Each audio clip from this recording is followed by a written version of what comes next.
Yo, yo, yo, what it do? You already know who it is, the Rainmaker in the building.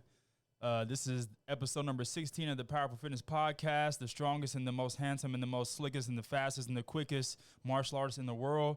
And today we got on a beast, man. We got on one of my teammates at Carpe Momentum Jiu-Jitsu. His name's Jonny Johnson.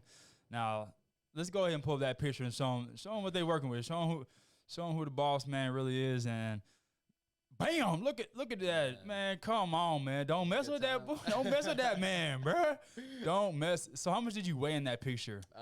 Man, that was a hard time cutting weight. I think I was right at like 182, or maybe it was a little lower, but yeah, just about that. And what are you weighing right now?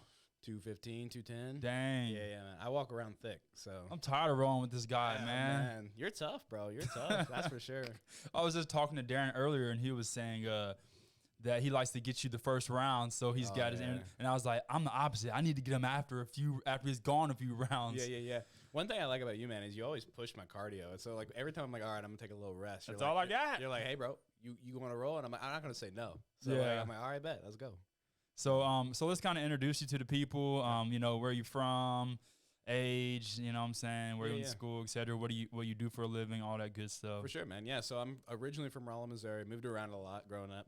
Didn't have like the greatest childhood growing up. So Rollin, Missouri? Rolla, R-O-L-L-A, yeah. Is that close to Cape? It's about 2.5 hours. It's like in central Missouri. Okay. Yeah. Went to college here at SEMO for cybersecurity. Cybersecurity? Yeah. Okay. And so I do security work now. I'm a consultant. My previous job was I was a threat researcher, so my job was just to like research all the different capabilities that like attackers may have. No way. Yeah. So that's what I like to do. I've done a lot of different things. So like in college, I did a little bit of rugby, did bodybuilding, got hurt on my first competition, so I had to stop. Had to have like emergency hernia surgery. Yeah. So what from? It was just like natural. So apparently like I had an inguinal hernia, 2 of them on both ends, and so I guess whenever I was growing up and the holes never closed where your balls drop or whatever. And so it just, when I got really lean, it just got bad and I started pushing out. So I had to have surgery pretty quick. I had to pull out of I probably could have competed, but as you know, as a competitor, man, if you're not doing 100%, it's like, what's the point? Yeah. What's the point? You know what I'm saying? And so I don't live this what if life. So it's like, if I'm going to do it, I'm going to do it. There's no ands if or buts about it. So did that, and then I got into jiu-jitsu originally, and then in 2017, trained until about 2019. Moved out to Seattle. And where'd you start training originally? At Gracie Umada. Okay. In Jackson.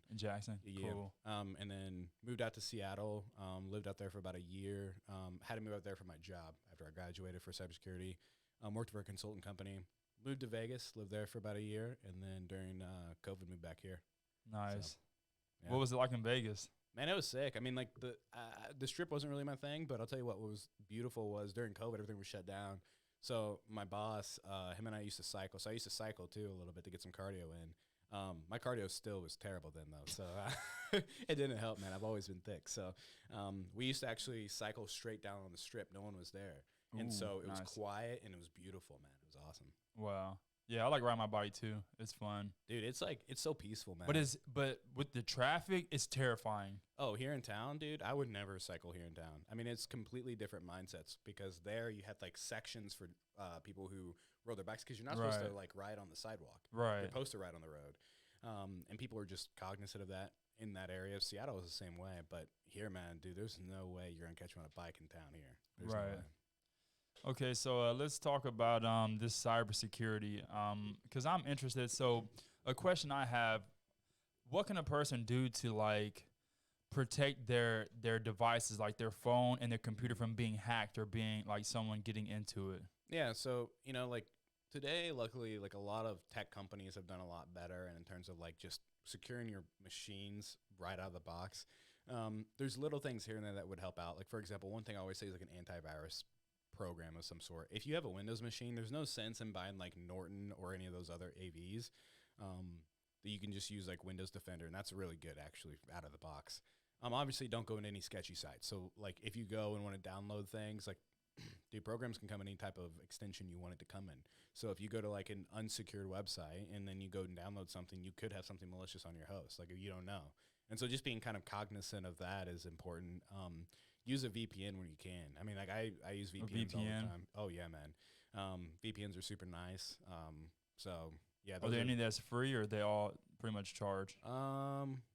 So there's a really cool one called, I think it's tail scale. You have to do like a little bit of on the back end, but it's super easy to work with. But that's more of like if you want to connect to like, for example, if I'm home and I want to connect to one of your machines, I'd set up a VPN connection, and I would be able to like connect to your machine. But if it's like I want to like make it look like I'm in LA right now versus here, like those typically cost. There's one that's like relatively cheap. It's called Express VPN. I think it's like $5 a month maybe. Man, so I was watching this show the other day on Netflix. Yep. And it was on these police got these damn machines to where it can basically the machine acts as like a cell phone tower to where all the phones in a certain perimeter will connect to this device before it shoots to the towers, and then it can tap into all your shit. Really? No, I don't know much about that. Like, I don't do cell phone stuff. I do. I'm a big Windows computer guy. Oh, so okay. Yeah. So when it comes to like cell phones, man, that's what's interesting about tech is like if you find a person, it's hard to be an expert in everything, but it's easy. It's not easy, but it's better to become an expert in one nuanced kind of category. Right. Because there's just so much. You find cell phone peeps. You'll find Wi-Fi peeps. You'll find like Mac people, Windows people. Cloud now. I mean, there's just so many different categories, which is why it's such a good field. But it's like you'll never find anybody. I mean, if someone claims like, "Oh, I'm an expert in cybersecurity," like they're probably lying to you. You know, there's too many categories to be an expert in. So yeah, I've never really dealt with, cell phones at all. I know there's some pretty sick technology out there though. Right. But yeah, I just haven't played with it. So you have your own podcast as well. Yeah. So what do y'all talk about in there? Yeah, so that podcast is pretty cool. It's called the DCP podcast. So the Detection Challenging Paradigms podcast. And so that Challenging Paradigms one is if you're familiar with Jordan Peterson, it kind of comes from like some of his work. But I do that podcast with my boss and mentor. His name's Jared Atkinson, and another coworker named Luke. Luke's like the producer. Jared and I kind of lead it. And we have guests on there, but we talk about like security. It's explicitly within my field. Like I do detection type of research. So my goal is to find either better capabilities or more efficient capabilities to detect some type of attack. So who would this podcast be for? Like It would be for people who are interested in security, interested in like learning just little things, and also just interested in philosophy as well in general, because we bring a lot of concepts from other fields like medical, philosophy, things like that, and try to apply it within security. Because like the reality is like nursing and those other fields have been around, dude, way longer than security. So we can learn from those other fields and apply it to ours to make us more efficient and even more effective. Okay. That's cool. Yeah, because when you told me you had a podcast, I was like, "Oh, I'd love to come on." And you was like, "Nah, you're too retarded. No. We don't talk bullshit, fighting, punching, kicking stuff like what you do." No, it's just one of those things, man. Because like it's one of those like we've tossed around the idea of having like a Joe Rogan based basically something like this, you know, like where we just kick the shit and talk. Because like there's other things we like to talk about outside of security, but the thing is when it comes to that is like. Time like Jared has a kid, right? And you kind of want to have a niche for real. Yeah. Like, I mean, I'll bring on all different types of people, but I really want to focus on bringing on people that are into some type of physical sport, or or they're a hobbyist or just a fitness enthusiast, and talk more about like healthy lifestyles. Like, for example, you do jiu-jitsu, and I really wanted to talk about what jiu-jitsu has done for you, what it means to you, and just where you're at in your jiu-jitsu journey. And I mean, you're still a white belt, but you've been training for quite some time. Yeah, I stopped in 2019 and didn't pick it back up probably till like 2020, like last year essentially. I trained for like a couple weeks out there in Vegas, but someone got COVID in the gym, and the gym was out for a while, and I was like, listen, like I'm one of those people, man. I have to be consistent. I have to have like some type of structure, otherwise I start to slip, and mentally too, man. The biggest problem for me is if I mentally slip. Like I can't do that. I hold myself to a specific standard, and if anything adheres outside of that, I just don't want to play with it. So that's essentially like my whole structure, my whole like everything for my days got messed up for like a couple weeks. So I was like, all right, I'm just gonna like dip out, and I ended up doing that bodybuilding competition instead. So jiu-jitsu, man, like I trained for about a year and a half, 2 years. I thought I was close to a blue belt. Then came over, moved back, trained at John's, and we'll see where I go there. But like in terms of promotions and things like that. But dude, jiu-jitsu, I would say like it's done a lot. Like I would say I've done a lot of different sports, and I never felt like, oh man, this is my thing. I guess like bodybuilding. Did you wrestle? No. Okay. Yeah, no. I wish I wrestled. My brother, my half brother, he apparently was like a really good wrestler. I haven't really met him or talked to him a bunch, but he had like a scholarship to Mizzou and things like that. Oh, nice. But yeah, I never really got to hang out with him as a kid, so like I never learned anything from him. But yeah, man, like jiu-jitsu was like I always try to find that niche physically for me, because like I have it mentally. Like security is my thing. The reality, man, is I would be a Cheeto finger fat boy on my computer all day if I didn't have something to go to. Right. I have to have an escape. And bodybuilding was that for a while, but the problem is like as you get bigger, there's health issues, and it's like, well, do I go pro? And then there's just a lot of like, I don't want to take time away from my growth in my career. Like that is the hard stop. If I ever feel like something is taken away from my career, I stop it. There's no ands or buts about it. So after that competition, like my coach and I talked, and essentially it's like that next step would have taken time away. And so that's why I stopped. But jiu-jitsu, man, like the biggest thing it does for me is mental. Because whenever I get out of work, sometimes I'm mentally exhausted or I can't stop thinking about work. It gives me an escape from that. I also am a very physical guy in general. Growing up, like my pops, he was a Marine. So I kind of grew up wrestling with him, and I always have enjoyed, I don't know, like, who's the better man? We have 6 minutes. Let's figure it out. Yeah. You know what I mean? And so, like, I really enjoy that. There's, like, a back into that, too, where it's, like, I always get afraid of, like, hurting somebody. So it's, like, I want to do that, but then I'm, like, I get timid. I'm, like, I don't want to, like, go 100% hurt somebody because, like, I don't like to do that to people. Yeah, and it's kind of hard to go 100% without hurting someone. Oh, exactly. That's right? like that's competition, Oh, energy. Yeah. I mean, dude, that's why I love the competition that Preston and I did. Just like, So you've done one so far, one jiu-jitsu tournament, or did you do multiple ones? I did one. So there's a story, man. So back in, give Preston shit for this when you hear it. So I'm happy you brought that up.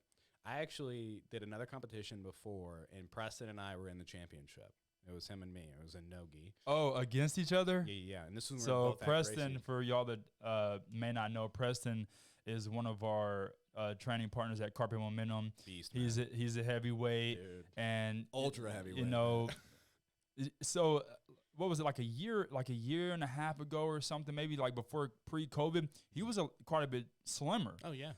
And I thought he was problems then. Yeah. Dude. And now he's just got that weight that I just can't move. The problem, can't do nothing with it. Like it's just too strong for someone my size. Like it's so hard, dude. If he's not like exhausted, oh, dude, and it's hard. It's to get all him exhausted. defense for me mostly. That's the problem. It's hard to get him exhausted because, like, here's the issue. So back in the day, whenever Preston and I trained together, we were both white belts together because we were white belts at the same time. We used to go back and forth, and like he was like 180, 185. We both were.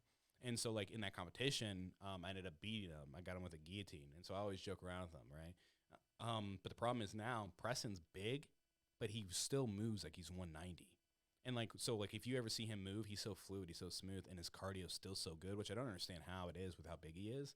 But he's just a beast. If he gets on top of you, he's not getting off of top. Yeah. Like, there's nothing you can do. I'm a big guy. Like, I'm 215. Right. I can't move him. Like I like to think I'm strong. I can't move. Weak, bro. If I was 215, I'd be having about a neck. I wish, man. I mean, that's why I got a leg lock the fool right now, man. You know what I'm saying? Oh my god. But yeah, I think I leg locked him the other day. Yeah, maybe that was a dream. Dreaming about dude. He leg tapping your teammates out. Dude, he leg locked me. What was it? What did he say about leg locks? He said they were dirty. Yeah, they're dirty. And then he goes off and leg locks us. Yeah, I was like, all the right. same day. I'm like, yeah, bet. Let's see. And then so I just started leg locking him, and like he gets like you could tell he doesn't want to tap, but he ends up tapping. So, but yeah, dude, like competed with him back in the day. Won that one, and then like what was it like 2 months ago? Like I wasn't training that much for a couple weeks because I was working like a night shift for work. I was doing training for somebody, and then I had to travel, and then I did it again. And so I wasn't really training a whole bunch because like my sleep schedule was all messed up. And I call up Preston one day, and I'm like, "Hey, bro, like there's a comp up in St. Louis, and like I think it was like next week or that weekend or whatever." I was like, "Let's just do it." I was like, "We haven't trained for it, so John can't give a shit if we lose." You know what I mean? So I was like, "At least we go up there." Built-in excuse. Yeah, exactly. I'm like, "At least we go up there, we see what happens." You know, and we take it home if we can. We both go up there and we win. Yeah. And it was just cool, man. That was the Fuji in St. Louis. Yeah, it also made me realize I don't want to compete that heavy ever again. Yeah. I was like, I might want to cut down a little bit. So, so the next one I won't be 215 for sure. Yeah, I love rolling with you guys because I'm like, well, I don't need to weightlift now. Like, literally, I'm getting so much stronger just by grappling against you bigger guys. Like, I don't need to go lift any weights. This is my strength training right here. Yep. So I would tell you what, man, the one thing cool that's about you that's like kind of opened up my eyes in training is like being big is fun, but I still have to be quick. And that's the thing with you, man. I can't make any mistakes with you. Yeah. Like, that's the problem. Like, I have to be so methodical when I move. Dude, I'm a big dude and I'm on top of you. And then, like, you're still going to throw your leg over my neck and it's going to suck. So I have to be very methodical. Other people I don't have to do that with. Yeah. And so it's like, even whenever I'm rolling with you, your bottom game is so nasty, bro. And so it's like, I'm like, oh, man, if I get on top, like, I think I'm there, but I'm like, I'm not there yet. You know what I mean? Because there's been times you've submitted me, like, throwing a leg up a triangle or, like, you'll do, like, a buggy choke or whatever it is. Oh, yeah. Yeah, and I'm like, oh, God. Like, that. This is where I don't want to be, right? Yeah, you're in side control thinking you're cool, then the buggy choke comes up. Exactly, you're like, what the hell is going on here? I'm like, this sucks. And I'm a big dude, so it's like, immediately it's going to hit. Like, as soon as you throw that buggy choke up, dude, it's going to choke the shit out of me. So it's going to suck. But I would say, like, that's the cool thing about our gym is everybody has a different game, so everyone evolves. Like, I trained with other people at other gyms, and, like, I've gone over there, and it's like, the cool thing is because of you and because of people like John and because of people like Eli, like, and even Preston, like, my game is completely different than what someone would think like a 5'8", 215 dude should be. And so, like, that I think, like, that's the cool thing about our gym is just the evolution of, like, how our games end up going. Right. And how we hold each other accountable. The thing is, like, that's the cool thing about our gym. So, like, if anybody ever comes to our gym, all of us shit talk. Yeah. Right? Even if we're losing, we'll shit talk. Oh, yeah. I love it, dude. Like, I'll be at the bottom, and I'm like getting crushed by, like, John or, like, Darren, and I'm over there talking the whole time. I mean, I feel like it's sometimes if you don't shit talk, it's like it almost gets too serious. Yeah. You know, you got to make it fun. And, oh, yeah. You know, so, but yeah, you got to have some fun. And especially if there's no music playing, it's like all you hear is each other breathing. Dude, yeah. Yeah, especially we had to get John's music taste a little different too, man, because his music playlist just kind of sucks. He throws on like 80s when we're all rolling. I'm like, no, man, I want something different. But yeah, I like rap and me too. Metallica. Yeah, I didn't listen to a bunch of rock growing up. It's like the one genre I never like listened to. Really? Yeah, I just wasn't into it. Yeah. My dad always played Metallica. Like, that was his favorite band. Really? So, yeah, I love Metallica. That's cool. Well, John plays a lot of Metallica, so you might like it then. So yeah. I'm over here shitting on his playlist. You're like, I like it. I mean, the Metallica, yeah, I don't know about anything else he plays. I mean, I don't listen to a lot of other rock, so. Yeah. Yeah, dude. I would say, like, with jiu-jitsu, man, like, it's definitely mental for me. Because, like, here's the thing. I wake up and I ask myself, like, you know, I'm sure you know who David Goggins is, for example. Yeah. One thing that he said that really got to my head one day was, he's brought this up on a Joe Rogan podcast, was he was like, I have this fear that if I go to heaven one day, excuse me, if I go to heaven one day, God's going to bring up, okay, David Goggins, you know, Navy SEAL, marathon runner, all these things. And David Goggins like, I didn't do those things. He goes, yeah, this is who you could have been.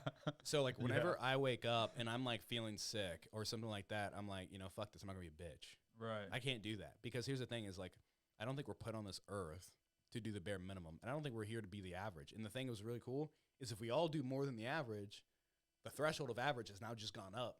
Right. So the stakes are higher. And that's the cool thing, man. That's why I like slackers, because they make me look better. I mean, dude, I love them lazy fucks. Dude, slackers, dude, when people come up to me and they're like, oh, I've had such a hard day, and blah, blah, blah, I'm like, dude, that's a mindset. Everybody has a hard day. Everybody has their own shit. You know what I love one thing I love that people say to me, man, I don't know how you do them ice baths, man. I could never do that. I'm just like, yeah, I know you couldn't, motherfucker. You know what? I know you couldn't. Will Smith once said, he said, those that say they can and those that say they can't are both usually right. So it's like, that's a mindset, bro. You're flipping a switch. And so, like, dude, like, the first time, like, cryo has nothing on that ice bath over there. But the first time I ever jumped in a cryo, the first, like, 30 seconds, I was like, this is cold. I want to get out. And then I realized it was like Jonny being a bitch. And I was like, there's no way I'm getting out of this thing. And then see, I feel like when I did the cryo, I didn't even get cold until, like, after 2 minutes. Yeah, I just had never done one before. And so, like, I roll up in that place with, like, a sweatshirt and another thing on. I'm, like, hot as crap. I'm telling you, bro, you get in my ice bath tonight, you're going to experience something completely different. Dude, I want to do an ice bath so bad because, like, the recovery for that, like, I've just been doing a lot of research. Like, the recovery is just phenomenal. Like, even just with cryo, when I started doing that in the infrared sauna, like, every week, dude, like, I wasn't getting hurt in jiu-jitsu anymore. My flexibility got way better. Yeah. You know what I mean? Like, I threw up a triangle on somebody. Dude, when was the last time you ever seen me throw up a triangle on somebody? Literally never. I don't do that. But the fact that I was comfortable doing that and, like, my hips were, flexible enough to do that, I was like, man, this speaks volumes to the fact that my body's finally recovering the way it should be. Mm-hmm. So what's your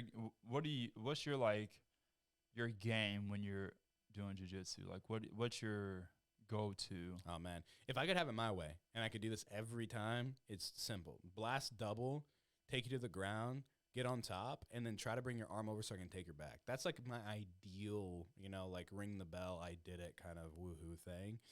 It doesn't often go that way, especially in our gym. Now, if I go roll in other gyms, sometimes it goes like that. Like it goes pretty well. But like that would be my game. So like I like to take people down. I love takedowns. That's the thing is like I wish I would have done wrestling in high school. Yeah, Because, me like, too. Dude, it's like I don't regret a lot of I thought it things. was so fruity looking. Yeah. The singlets and stuff, like, But then you watch dude, it's so funny how like some of the most manliest things from the outside looking in can look so not manly. Yeah. For example, look at Muay Thai. Look how short those shorts are. Oh yeah. You know what I'm saying? It looks kind of like, why is this guy on his short? Even basketball back in the in the 90s or 80s, whatever. They were lower than 5 inch. short ass shorts. Yeah. Even like a lot of the people that run track and cross country in school, we used to laugh at them because of how short their shorts were. Yeah. Some And like Go look you know at what I'm saying? bodybuilding, Like, for example. Dudes that walk into the gym and they'll got like 5-inch shorts on and like a stringer on, and people are like, "This dude's fruity as shit." And then when they get on stage, you spray tan, bikini and shit. Dude, you know how much shit I got for that? Yeah. So much. I didn't give a shit. Like I was like, "Shit, I look good." You know what I mean? And so- Exactly. yeah, man. Like when it comes to my game, that's what I want to do. I want to smash. But like that's I don't have a lot of regrets in life. But the one regret I would say is not doing wrestling in high school because like I think I would have been good at it. I'm short. I'm thick, and I think I would have been good at it. Check this out. Here's one of my biggest regrets. When I was 15, my mom put me in this little outpatient rehab program because I was smoking weed. Mhm. Even though what's funny is at the time I wasn't even smoking. Oh, really? I was not even smoking. Oh, I didn't man. even like when they drug tested me. I wasn't even dirty. I Oh, wasn't even smoking then. They put me in it anyways, and then eventually I was smoking, so it's like whatever. But Yeah.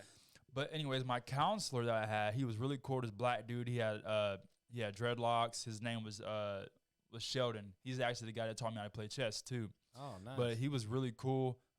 Really into like helping like the youth, and yeah, he definitely kept my head on a lot more straight and showed me like I had more potential than I was even realizing. yeah, But he took me to, so Randy Rhodes, that sounds the familiar. judo instructor. Is it Randy Rhodes? I think it is. He used to teach judo classes at Gracie in Jackson. Okay. Old white bald guy, short. Glasses? He never wore glasses on the mat, but Yeah. Okay. I I know who you're talking about. But anyways, he used to teach at SEMO. Like Mm. they had a little program where the SEMO college students could come there, and my counselor took me to the classes there. I sat and watched one class. I see these big guys throwing each other around and shit, and I was like, "Oh hell no!" And I was too scared to do Yeah. it, so I never started the classes. I was 15, bro. Yeah. Imagine if I would have Dude. started them fucking classes You would've and been kept killer. going, dude. Like, Dude, that's the thing too, man. like my judo's already pretty decent. Like, out Yeah, of all the listen. people that go to our gym, like, I feel like I'm tossing the most. Oh, 100%. Not Yeah, just yeah. not because I'm better, but I feel like I go for this stuff more. But I'll dude, say this, man. So if you ever look at me wrestle with people, because as you know, I like to wrestle. Yeah. I like the feet. You know what I mean? I like doing that. If you ever look at my game, I wrestle with you completely different than I would with like Jared Mungle or Preston or Darren even. Darren is like really good at judo, obviously, but I feel way more comfortable getting close. yeah, Darren's judo is better than mine, Well, I feel way more comfortable getting close to him, grabbing a leg. and he definitely has like more knowledge in judo Yeah. than I do. Yeah, 'Cause, yeah. like I can ask him questions and he knows. But the thing with you is you're quick. And you have a good way to manipulate hands. So, like, Yeah. if the thing for me is if I grab you, you have a good way of, like, either breaking the grip or manipulating where my handset is, and then you throw me a lot easier, like, because you're quick. Or I'll figure out how to throw you with the grips that you have. Exactly. And so, like, for me, if you ever see, I'll play a far game with you. I'll play a far game, and we'll just, like, touch, and I'll try to grab a single. I'll try to grab a single and then go to the back and take you down. Like, that is typically how I have to do it with you, because if I do a blast double, it's like, you're pretty good at sprawling. And so, like, the problem is, and you're quick. So if you sprawl out, you're going to give me a turtle, and you're going to take my back. You're quick. You're probably the quickest in the gym from a sprawl to turtle in the gym, I would say. And that's even with I'm Preston. fast, man. I mean, you are fast. Fast, hey, I hate it. I hate like it. dude. lightning. There's sometimes like we'll be rolling and you'll do something. I'm like, fuck, man, how is he already there? Well, and so that's the thing too. For so many years, my MMA instructor had me working on timing. Yeah. He never would let us go fast. Really? He never would let us move fast. If we were moving fast, he'd say, slow down. Don't go so fast. Slow down every time. So my timing got really good. Yeah. But then when I started going to John's, started going with bigger guys, Yeah. and I came home one day and I got on my phone like how to beat the bigger guy in jiu-jitsu. I swear to God. And it was like, and the guy was explaining, it's like you have to think about your attributes. Mm-hmm. One, you're faster. They're stronger, you're faster. They're gonna tire faster, you're gonna have more long-lasting energy. So you wanna get them tired, do a lot of hand fighting, and then you wanna be fast. So, at that point I realized like, yeah, I need to actually start using my speed more. Because if you notice when we start, I don't use my speed. You always wait till I'm tired.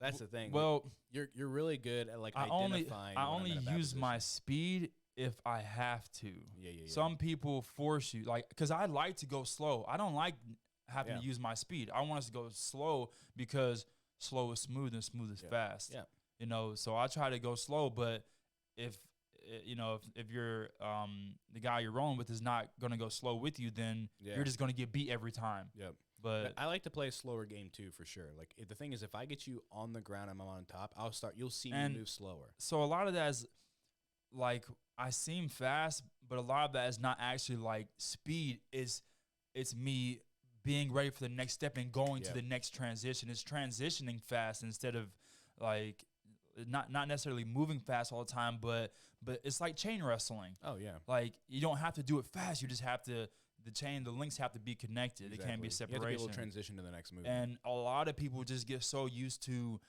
grabbing a hold of something and squeezing and they do the slow cook, the pressure cooker, slow cook. Yeah, they cook slow, but sometimes, man, that's not, you gotta. Man, there's been times I've been on top of people and I've undone my gi and tossed it over their head and just sat there for a second, let them cook. Yeah. You know what I mean? But like, the thing for me is like, it's just different games. There's like, times to do that too, for sure. Oh, yeah. But that's the cool thing is I would say like you and I probably have a very opposite game, which is why I think like, I don't know, I like to think we go back and forth a little bit sometimes in the gym. And so it's like, it's very cool to see, but if I have to be very meticulous with you. If I'm tired, I just got done with Preston, and I'm sitting there, I'm like, oh man, and then you're like, you're done. You're like, hey, you're fucking done. Well, the thing is, I'll make a mistake, dude. You capitalize on mistakes so well. You're done. You capitalize on mistakes so well. I can't let you get it back, because then I'm gonna be on the bottom. Yeah, dude. I like to think like when I'm on top, my pressure's been getting better, but like, dude. You capitalize on mistakes so fucking good. And so that's the problem is I'm like, if I make this one little mistake, and the problem with me is when I get tired, I get a little lazy. And I'm like, okay, I'll try to take a shortcut to the next transition. I can't do that with you. And remember what was it you that I told her, was it Preston? You know what? It was Preston. It was actually just him and I in the dojo, and we grappled for like, it was open mat day, and I only had like 20 or 30 minutes before I had to pick up my kids or something. And he's like, oh, you want to, let's do 7 minutes. I said, let's just do the whole 15 minutes through, whatever. He did not. He looked at me like, what the fuck? I'm like, come on, man, let's just roll through. And the fact that he didn't want, like, you have to switch that in your head. Oh yeah. Like, you should want to go longer. You should like, like you gotta want that. Like everyone wants to have good cardio. If I say, all right, let's do this 30-minute round, and you're like, and the first thing in your head's like, oh shit. You don't want it then. Oh yeah. You gotta want it. You gotta fucking want it. And you have to tell yourself when you're tired that you're not even close to tired. Like David Goggins says, most people, they give up at 40%. Oh yeah. And that's so fucking true. We get to this point to where we think our 100% is like a 40-50%. But then we surpass that and we're like, shit, what am I really capable of? Like when I got done with that competition, the one thing that I took away, and I talked to you about this, was like, I got tired. And so I was like, I'm never fucking letting that happen again. And so when I got back, Zom and I did a 20-minute roll after class one day, and I wanted it. Oh, Zom's got that. Yeah, dude, he's got the cardio a gas tank. So what I did was I got on top, I held him down, and we just transitioned for 20 minutes. And finally, I ended up getting the sub. But dude, because he's super hard to sub. Yeah. There was times that you might hear me like literally mumble under my breath, "Don't be a bitch, Johnny," because that's when I'm getting tired, and I have to turn that switch off, man. I can't do that because the thing is like I've gotten to this point and maybe I've been doing well, and then if I get tired, my body wants to be like, okay, I'm good. No, fuck that, man. Like, my body's going to do what I tell it to do. It's not going to tell me what to do. And so, like, that's the thing. And that's what I think I really like about jiu-jitsu is every time you're like, the thing about bodybuilding is this. I can be consistent, eat diet, perfect. And I'm going to increase. The numbers are going to increase. The plateau, people always complain about plateaus, and that you don't really get plateaus a whole bunch if, like, that's only if you're doing the same shit and not you know. You're not trying to evolve. Like, the reason why I never hit a plateau is because I was constantly going heavier. I was constantly doing more reps. You know what I mean? Like, that's the thing. And so, like, their numbers go up. Jiu-jitsu is not like that.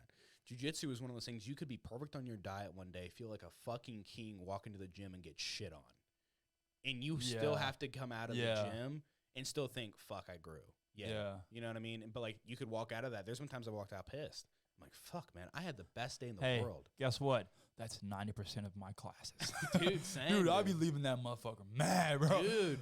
Especially when you get like. And by the time I get home, I'm laughing about it. Oh, dude, you know. Man. But it's funny. After every class, typically Preston and I will call each other. We'll be driving home and we'll call each other, and we'll be like, "Fuck, this happened." Or like, I'm like, "Dude, you did really good doing this," you know, things like that. But it's just like one of those reflection periods. You know what I mean? And I do the same thing with Keith. I'll call Keith. There's been times I've called him, and there's been times I'll text him. There's been times where he texts me. And he's like he could tell when I was leaving, I was pissed. And he's like, bro, keep your head up, this and that, blah, blah, blah. Especially when I started training in the gi. Because I did no gi for 5, 6, 7 years. Never put on the gi. And then all of a sudden I go from, blue belt to day one white belt. Yeah.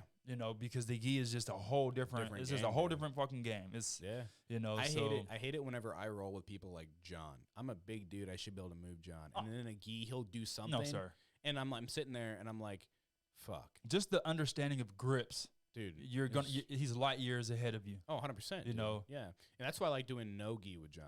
You know what I mean? Because like me too. That it's he can't get as many grips, but dude, he's still just so good. But he's still good about he'll grab a hold of your arm and you can't fucking get it back. Exactly. He's so good at like just manipulating how the arm is held as well. So like he'll do like a Kimura grip, for example, and he'll just hold it for a minute and you're sitting there yanking. Yeah. And he'll immediately switch to something else. It's like that's what he wanted. It's a chess match for John every time. And that's one thing I'm trying to learn. Another thing that jiu-jitsu has done for me is humbleness. You know what I mean? Because like I'll go and I'll be feeling like, oh man, I did really good at work today. You know, work's going fucking great. You know, my girlfriend and I just had a great night. You know, I mean, things are great. I'm sitting there on a high. Yeah. And then I'm like, shit, it down. And it's like, but it's nice because to me, man, the scariest thing in this world is to be content. If you get content, people get content with success. And that's the thing. If you're continuously improving, you get content. Oh, I'm going to do that. I expect it. You take for granted what success is. So you need to be knocked down a couple blocks in order to be like, fuck, okay, I gotta get back in the room. I gotta start grinding again. I think that's. And then also a lot of times we fail to have the statement at our forefront is you want to have training partners that can beat you. Oh yeah. If you come in and smash everybody, then it's like you need to be trying to bring some other people that can smash you into the gym because like you're not gonna grow. That's why I like when we have a big class and there's a couple people there like you, Preston, Keith, John, Darren, Zom, and then we have some of the rookies in there too, the newer people, because with them, I can do way less strength, way less speed, and focus on just the technique. And then with other guys like you, it's like I get to focus on everything, my strength, speed, technique. And another thing that I realize is, it's not about, so when it comes to like your energy and it comes to like your cardio, you don't have to be winning to be working. Like always be working. If you're on top of me in mount or side control, I'm working. Yeah. Like, and you can feel that. You can feel if you make one little mistake, guess what? I'm sweeping you, or I'm getting my frames back in. I'm getting better frames in, and I'm fucking shrimping. Like I'm constantly working. Even if I'm not moving you, if I'm applying pressure upward, that's working. You know what I'm saying? To that point, man, a lot of people tie like submitting or winning to growing. And I don't think those things are necessarily always connected. Be like, for example, my guard game hasn't always been the best, right? And I've been working that pretty hard for the past 2 months.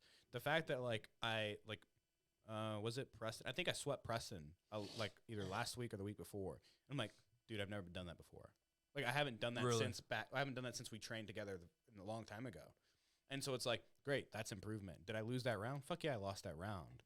But the thing is, like, the fact that I still did that, you have to take the little wins. And so, like, losing, people forget. A lot of people really, truly don't understand. They could train for so many years and not understand. Like, literally 5, 10 years, and they still have not grasped the concept that losing is learning. Well, like, if you want to get better at throwing someone, guess what? You're about to get your fucking back taken so many times trying to hip toss somebody. Yeah. You know, like but one so day when many you get times. it and it clicks, man, it's going to be great. It's like, for example, like Thomas Edison, how many times did he fail making a light bulb? I don't know. A lot. Shitload. But it was the one time he succeeded. You know what I mean? Like, all those failures led to success. And I think people forget that. And I think that's, like, the cool thing about jiu-jitsu, man, is, like, you're going to lose. But, like, now I know not to do that. Like, for example, like, I know with Keith, whenever I try to take him down, dude, I better tuck my chin and stick it right into his hip and maybe, like, be a lot quicker with my takedowns. Otherwise, he's going to guillotine the shit out of me. You know what I mean? Like, those are all things that you just learn over time. Who gives a shit if Keith beats me? You know, he's my teammate. He's my boy. You know what I mean? Like, I care. yeah. I give a shit. Yeah. But, like, that's the thing, man, is, like, with I don't know, man. It's just, that's the cool thing. Like, I don't really give a shit about that stuff until it goes outside the competition. You know what I mean? And one person, I will never forget, one of my favorite stories with Keith is this. So whenever he was training at Gracie, I was training at Gracie. I was rolling with Aaron one day, and we are just doing, I think we are doing takedowns, or we were just, like, rolling one day. Keith's sitting against the wall, and I get my first takedown ever on Aaron. And I look over, I mean, Aaron subbed me after that, but I look over, and I saw Keith, like, just look proud. I will never forget that, man, because he was sitting there, he's like, and looked at me, and he just, like, nods his head, and I was like, yeah, Keith approves. So, I don't know if you know this or not, and a lot of the viewers, but you're looking at the first person on earth to submit Keith Dawson, okay? Back when I was 16, my son's uncle on his, his mother's brother asked me if I knew how to fight. I was like, no. He's like, you want to learn? I'm like, sure. So he taught me what the guard was. He taught me how to do a triangle, arm bar, rear naked choke, guillotine. And just like one day he taught me this stuff. Yep. I said, okay, this looks pretty fucking legit. Yeah. I go home. I'm like, what's up, bro? You want to wrestle? Yeah. You know, I've never out wrestled him. Never, you know what I'm saying? Like, never outdone him in any type of sport. Nothing. Mm-hmm. Never could run faster, jump higher, none of that shit. Only thing I could do was rollerblade better than him, backwards. Yeah. That's it. Yep. So we wrestle, and I fucking put him in a triangle and submitted him. We go again, submit him again. He was like, what the fuck? Dude. And that's when Keith started doing jiu-jitsu. How much older is he than you? A year and a half. That's when he started training. Man, it's funny you say that because just like I know you always. And now I can't fucking submit him. Well, at least you. Dude, I had him in a triangle, before he hurt his knee and had surgery a few months back, and I was so fucking close, but he just powered out that shit. Like, dude, it's hard for me to submit him. Dude. And he's not gonna give nothing. No, dude, he's nothing. Yeah, dude. I could probably break his arm before he would tap. Dude, Keith is like Keith, dude, his mindset's just like you can tell whenever he's in the suck. You know what I mean? Like, and he's like still is grinding through it. Yeah. And it's so cool to see, man. It's just a cool mindset. It's like similar to like he got that from me. Oh yeah. Especially after you submitted him. Man. I taught him that. Yeah. Well, it's like you saw that video when I subbed Preston recently with the leg lock and he had it on camera. Yeah. Dude, I felt like I won a fucking championship. He throws his mouth. He subs him, jumps up like fuck yeah. Throws his mouthpiece. I literally said, like he just won fucking worlds. Dude, IBJJF worlds. Preston's laying there on the mat. I stand up, I throw my mouthpiece. I look at him and I point to the camera. I said, "I got that shit on camera, boy." And he just deflates. And I was like, "Hey funny. Yo." So, dude, that those are the people you need to elevate you. That's good, man. Because it's like, dude, if you're at what point is it fun if you're rolling with someone that you know what I'm saying can't defend, can't submit you? It's like. It's not even cool. Next time you see Preston, let him know that he did me dirty the other day last week because I about had him in a nasty ankle lock again during guard passing class, and we got too close to the end. He goes, "Let's scoot back," and he didn't give me the same grip.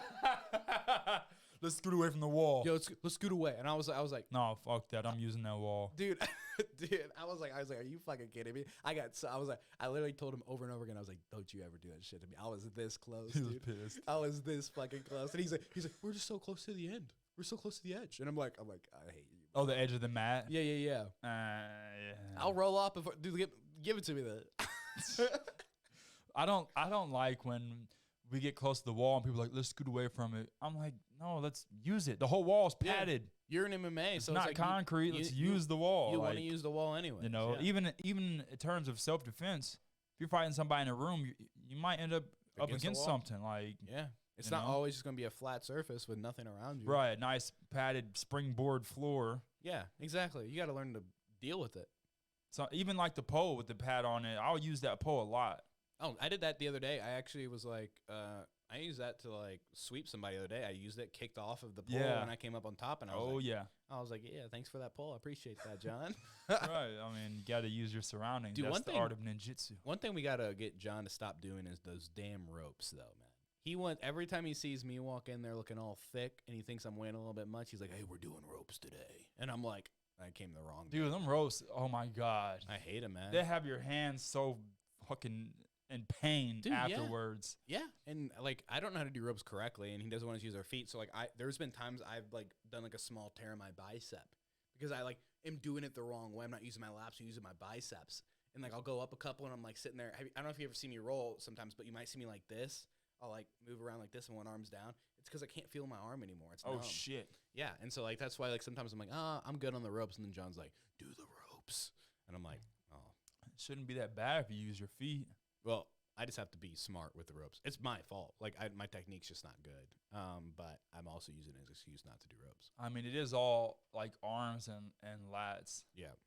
Yeah. I could do like pull-ups. I'm small, so it's not that hard for me. Then you give me and Preston in there. But I have long arms, so that does make it hard. Like, oh yeah. Well, see, that's the thing too. It's interesting you bring that up. Like in lifting, there's this conversation. I'm sure you heard of it. It's like people who are taller and lankier have to move more weight over more surface area, basically, than a short like me. Yeah, right. That's true. Yeah, like I squatted 405 once when I was doing bodybuilding. Damn, it was awesome. But dude, look how close I'm already to the ground. Yeah, exactly. Like I do ass to grass, and it's still like only like a 4 or 5 inch dip. You know what I mean? But then you get like someone like you, it's like a 6, 7, 8 inch dip. Fuck. Yeah, it's not the same, bro. So, I'll take the wins. Dude, though. John's gotten fucking strong, man. Dude, he's gotten kind of big. I'm getting pissed about this shit, dude. He has gotten he's gotten big. I think he said he's been like, lifting he's been lifting like fucking 3 times a week. Yeah, he's like 10, 15 pounds, dude, like, bigger than what he was. I'm getting sick of this shit. And I just want to point out, John, everyone in our gym is fucking stronger than me. Everybody. I don't think so. We have a girl in the gym now, bro. Okay, everyone that's blue belt and up. I mean, I'm not a blue belt. And some of the white belts like you. All right. Well, I don't think strong. I think strength is different. You're stronger than me. Preston's stronger. Keith's stronger. John's stronger. Jared Mungo's stronger. Jared Whalen is stronger. Jared Whalen's a problem. Dude. You're telling me. You're telling me. What a humbling experience. There was one time, dude, we came up, and I was like, oh, we're like doing a scramble, and I saw his leg. I went for it. What, he sprawl? He hard. Threw me against a fucking wall. Dude, there was right in front of John. Dude, this is like Jared's like second time in class.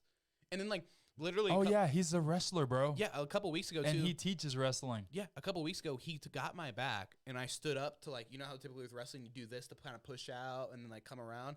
No, he's learning gi. So what he did was he grabbed my gi, pushed it backwards, and threw me over his shoulder. And I just land on my neck. I'm like, okay, we're good. Then he does it again.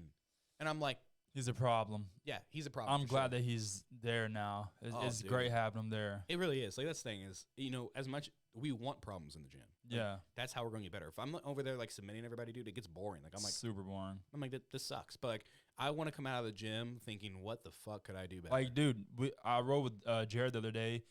He took me down, got into mount, smashed me for, like, 3-4 minutes or so, and then right before the end, I finally got back to my guard and got a triangle. So that was pretty sweet. Ayo. Like, dude, he smashed me for fucking 3, 4, 5 minutes or so, and I finally get my guard back and get a submission. Like, dude, that is a fucking awesome round for me. Dude, 100%. Like, to get smashed for that long and Yeah. then still get my guard back and get a submission, like, those are the rounds I'm looking for. Oh, 100%. Not just come out and, I take you down and submit you like super easy. Like, no, I want to have to work hard for these submissions and then finally get them. Like, that's the thing is, like, if I can turn around a match, I feel pretty good about that round. I'm like, fuck yeah, dude. Like, you tried your best.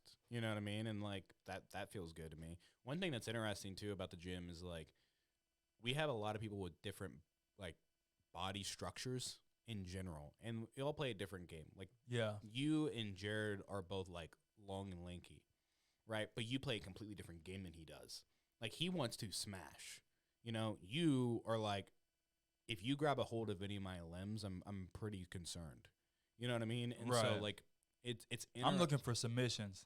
Yeah, it's interesting, and you go for them quick. You know what I mean? It's like that's the thing too that I see is like we have different people with different bodily structures. And I feel hook you, dude. I feel hook you, dude. One thing I wish we could do in the gym a little bit. I'll have you like, dude. One thing I wish we could do is smother a little bit. Sometimes I'll get on top and like I just want to smother you. I just want to put my hand right over your mouth like this. And just see how far. Oh, you don't do that? You're not supposed to, I don't think. Not in there. I do. Oh, well. I do all types of fucked up shit. I mean, there was one time you took my back and you started like swinging your bicep y'all against motherfuckers is strong as shit. I gotta do something. I thought it was funny too. We had those two guys coming to the gym a couple weeks ago. I be feeling bad about it at the same time. Well, here's the thing. Like John always says, don't do something to someone you don't want them to do to you. Yeah. So anything I do to you, I expect you to do it to me. Yep. And a lot of these things I do, it's not gonna hurt if you just give me what I want. Just give me what you want. Yeah. Like if I grab your chin and I'm prying this way, well, it's not gonna hurt. Just move your fucking face that way. Oh yeah. Just give me what I want. Dude, you'll see me all the time get on top and like throw my chest on someone's face just because I want them to move. I'm like, give it to me. I'll whisper in there, I'm like, give it to me. You know what I mean? And it's like, it's like if life would be easier for you if you just gave it to me. It'd be done. Either that or get your face smashed. Dude, I wish you were in there a couple weekends ago. I think it was your last week. No, it was the weekend before last because my buddy from St. Louis, his name's Luke, came down and he rolled. I think that was when I had that fucking abscess in my. I think you're right. Yeah. He would have been fun for you to roll because he's like one of those like he's just got a great mindset, dude. He's always like, "Fuck it, I'm coming for you." There was one time I was like, "Okay, I'm gonna take a round off." Oh, Nathan Stearns. We can't forget him. Oh, he's a problem too. Dude, he is. I love rolling with him. Dude, I love rolling. He does not slow down. He keeps the pressure like boom, boom. Like he does not slow down. That's why I love going with him. Yeah, dude, I love Nathan Stearns. But yeah, Luke came down, man. I went to go sit down for a second. And he's like, he literally under a breath, he goes, "You would." And then like I stand up and Darren's like, "You guys are friends, right?" He said, "You would?" He's like, "You would," as in like you would take a round off. You would? Yeah. And I'm like, so I get back up, I put my mouthpiece back in, and I walk over to him, and he just starts chuckling. And then Darren's like, "You guys are friends, right?" And I was like, "Yeah, this is like one of my closest buddies." And then he's sitting there talking shit. My buddy Tyler's sitting there watching, and he takes a picture of me on top of Luke, crushing him. And it was the funniest thing in the world. I ended up taking his back and choking the shit out of him, so that was fun. That sounds fun. Yeah. So, I mean, it was, dude, that's the thing, too, is I've heard, I don't know how accurate this is, and like, we have a bias, right? Because we're in a different gym, right? But apparently, I talk to people, and people say we roll hard, like, compared to some. Yeah. Some gyms. And I don't know. I mean, this is normal. We do. I mean, yeah, I like it. I'm sore sometimes. When I first started coming to John's, I wasn't used to that because, like I said, my MMA instructor was all about flow. Yeah. And, like, he wouldn't let us sit there and just hold a position. He'd be like, move, go to the next, like, move, go. Like, so we would explore and learn all the positions and instead of just, like, holding. Yeah. So, and we weren't rolling really gritty. So I was not used to that. So that really, being at John's has given me, like, a lot of grit. Which, of course, I had it mentally, but I just wasn't really accustomed to it, you know, because of just the way I've been training. But let me ask you this. A lot of people say they fight because they love it, right? But the reality is you're getting punched in the face and, you know, there's, you know, different results to come to that in like 20, 30 years. So my question to you is, don't give me the bullshit answer, "Oh, I love it."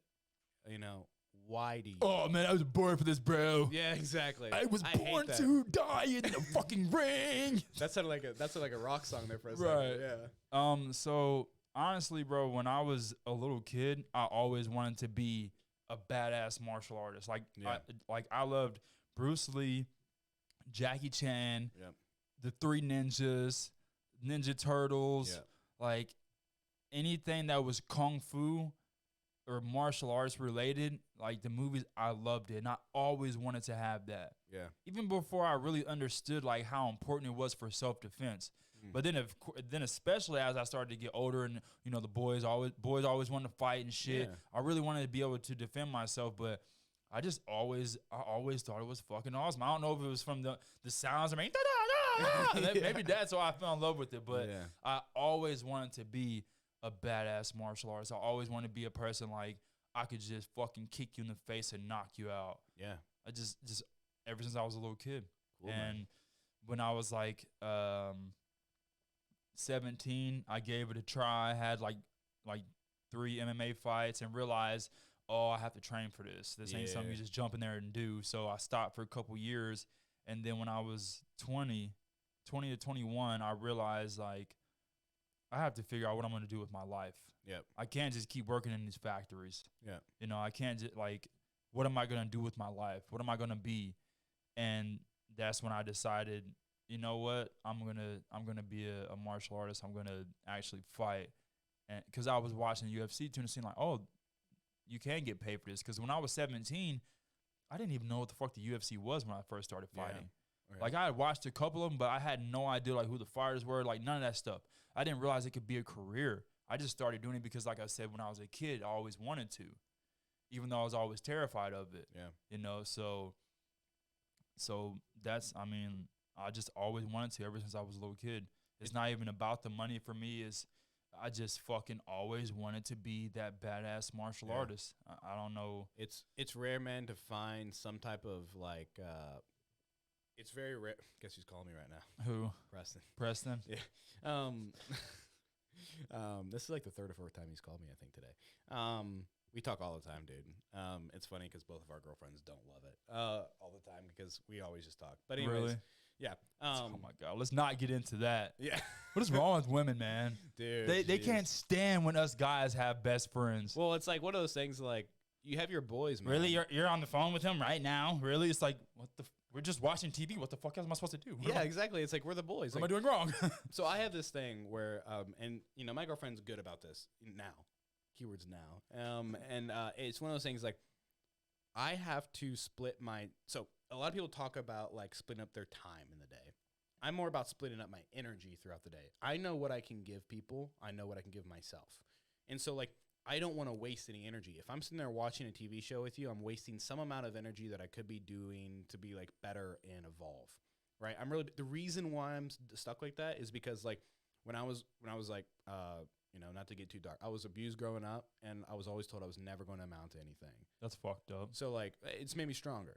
And so the thing is like the key for me is I will give those times to my girlfriend obviously and watch TV, but she's really supportive in the fact now where it's like Jonny has to do this and it's for my mental. I have to, dude, I didn't know computers at all until I got into college and now I love my job. You know what I mean? I like to think I'm a pretty technical guy, but it's like whenever I have free time, dude, I want to jump on my computer and grind. That's what I want to do. Fuck, dude. I wish I had that mentality. Cause like editing videos, like all the stuff I have to do on my computer, I can't stand fucking doing it. Really? Like I just don't. I don't like fucking being on a computer. I Yeah. don't like it.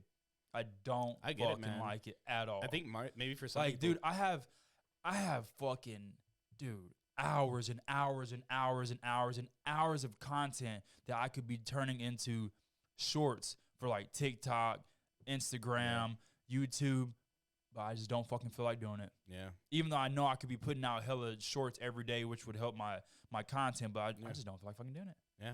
No, I don't know, man. Like, whenever, like, for example, like, I'm writing code right now at home, and, like, I get stumped, and I'm like, oh, I don't know how to fucking do this. You know what I mean? I'm like, all right, bet. And so, like, I'll stay up until, like, 1 o'clock in the morning trying to grind it out, knowing I have to teach a class, like, 8 a.m. I'd be pissed. I mean, there's time, dude, but when you do it, it just feels awesome. It's just one of those things, man. I would say, like, do things for me for sure and for my own success, but a lot of it's in the back of my head. I'm like, oh, this person said I was going to do it. Now you have to watch. Now you have to watch me be successful. And I think that's the thing for me. So yeah, I take my days as energy, not time, because I know like the reality is if I get 7 hours of sleep, it's because I make sure I get 7 hours at least. I don't do any more than like 7.5 because I feel kind of groggy if I do that. Like it just mentally it's not okay. But I know due to that, I have so much time throughout the day that I can apply to like some type of energy. And like work takes so much, you know, if my one thing that takes my energy up a lot, for example, Nat, I hope you don't hear this, but like whenever she wants to go hang out with her family for a day and like just socializing that much just drains the shit out of me. I am less tired when I get out of jiu-jitsu, like energy-wise, than I am if I spend that same amount of time just socializing. Hey, you sound like me. Dude, I'm that way, dude. It's just that way. And like, dude, it just bugs the shit out of me. And so like, she's really good about it now. Like she knows, like whenever we hang out, I'm like, hey, I can do like an hour or two here, you know, hour and two there. And she's good about it now. But I mean, it was a struggle bus there at first. Dude, sure. I give all my energy to fighting. Oh yeah. To martial arts. And my girlfriend can't stand it. Dude. She hates it. You got to. She talks about this all the time. Really? My time and my energy. I'm not giving her enough time and enough energy. But guess what? I don't give a fuck. Well, not to give relationship advice, but one thing that really turned it around for my girlfriend and me is I told her, I said, you know, we'd be able to spend a lot more time together if we did a lot of the same activities. Oh, so interesting. I was like, so there's this concept. There's like these 3 pillars. It's like in order to be successful in a relationship, at the very top, this is the main thing, right? You want to have the same goals. We want to be at the same place in X amount of years to be able to do X, Y, and Z. Then below that, we have the same morals, meaning like we're going to like make sure that we adhere to these principles to make sure that our goal is successful, right? But I'm not going to like shit on other people to get there. Like we have the same morals, same like typical religious, political beliefs, all that stuff. Below that, which is the foundation, is same lifestyle, right? And the lifestyle is, are we doing the same activities so that we can both still work towards that goal, but still feel like we are giving each other the time that we need? And so like, whenever I brought that up to her, like she was like, okay, fine. And so now she goes to the gym with me. You know what I mean? Because like she wants to hang out. I can't get my girlfriend to go to the gym.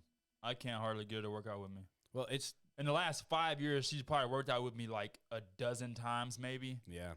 And you know, in the last 5 years, I've worked out thousands of times. How many rest days do you take? Thousands. It just depends. Usually like 1 or 2. Okay. Yeah. That was something that was really different transitioning from bodybuilding to jiu-jitsu. And jiu-jitsu / lifting is like my body feels like it needs like if I could have it my way, 1.5.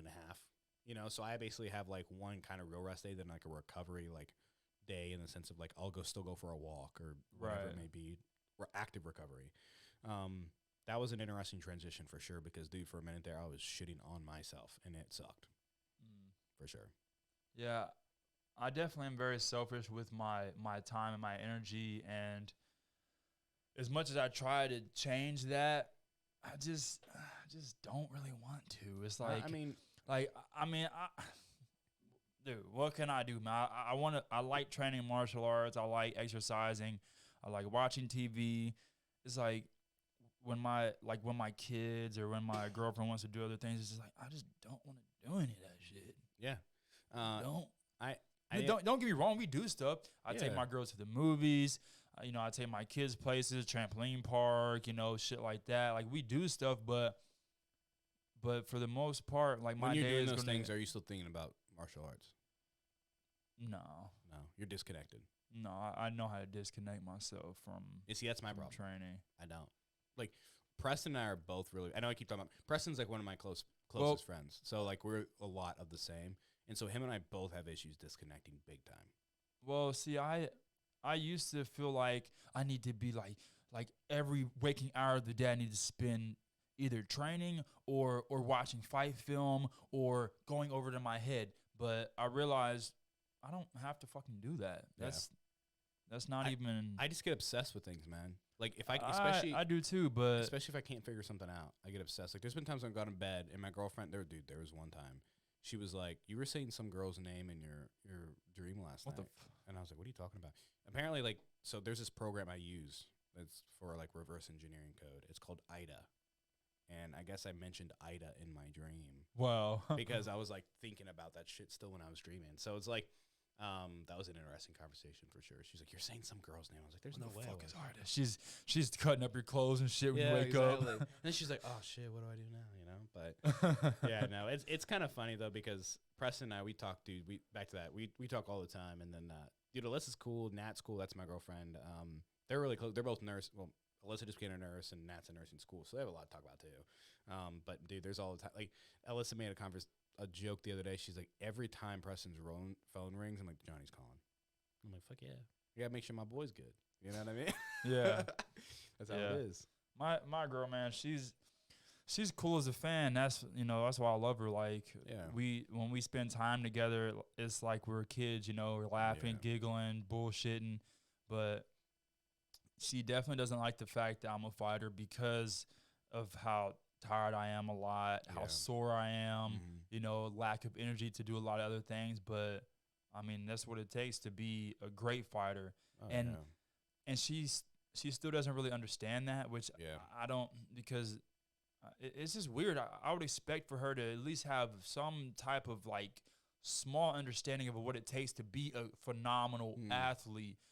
She told me she said to me so many times, or she's like she'll it's like a statement but a question, but she's not really asking. Yeah, we're talking like question. Why do you have to keep training? Why do you have to keep training so much to go to classes? If you already know how to fight, you shouldn't have to keep going to classes.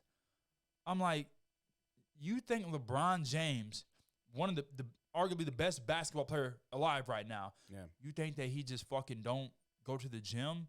He just shows up to games? Yeah. No, he's practicing every fucking day. Exactly. Like, that's what it takes. You can't take time off. How old are you? 28. Okay. You've achieved what you achieved at 28. Imagine what you can do at 56. Yep. Double USA kickboxing champion. That's what I'm saying. Is like, if you've already surpassed what you thought was possible at 28, imagine what you can do at 56, double the time.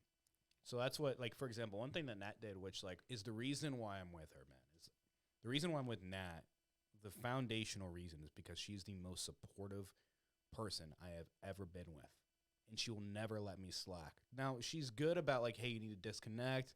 If you want to rant about something, great. She knows she's supportive that way. But what I mean was, when I was doing my bodybuilding, I was 2 weeks out from my show. Okay, at this point, my food was low. Dude, my body fat was low.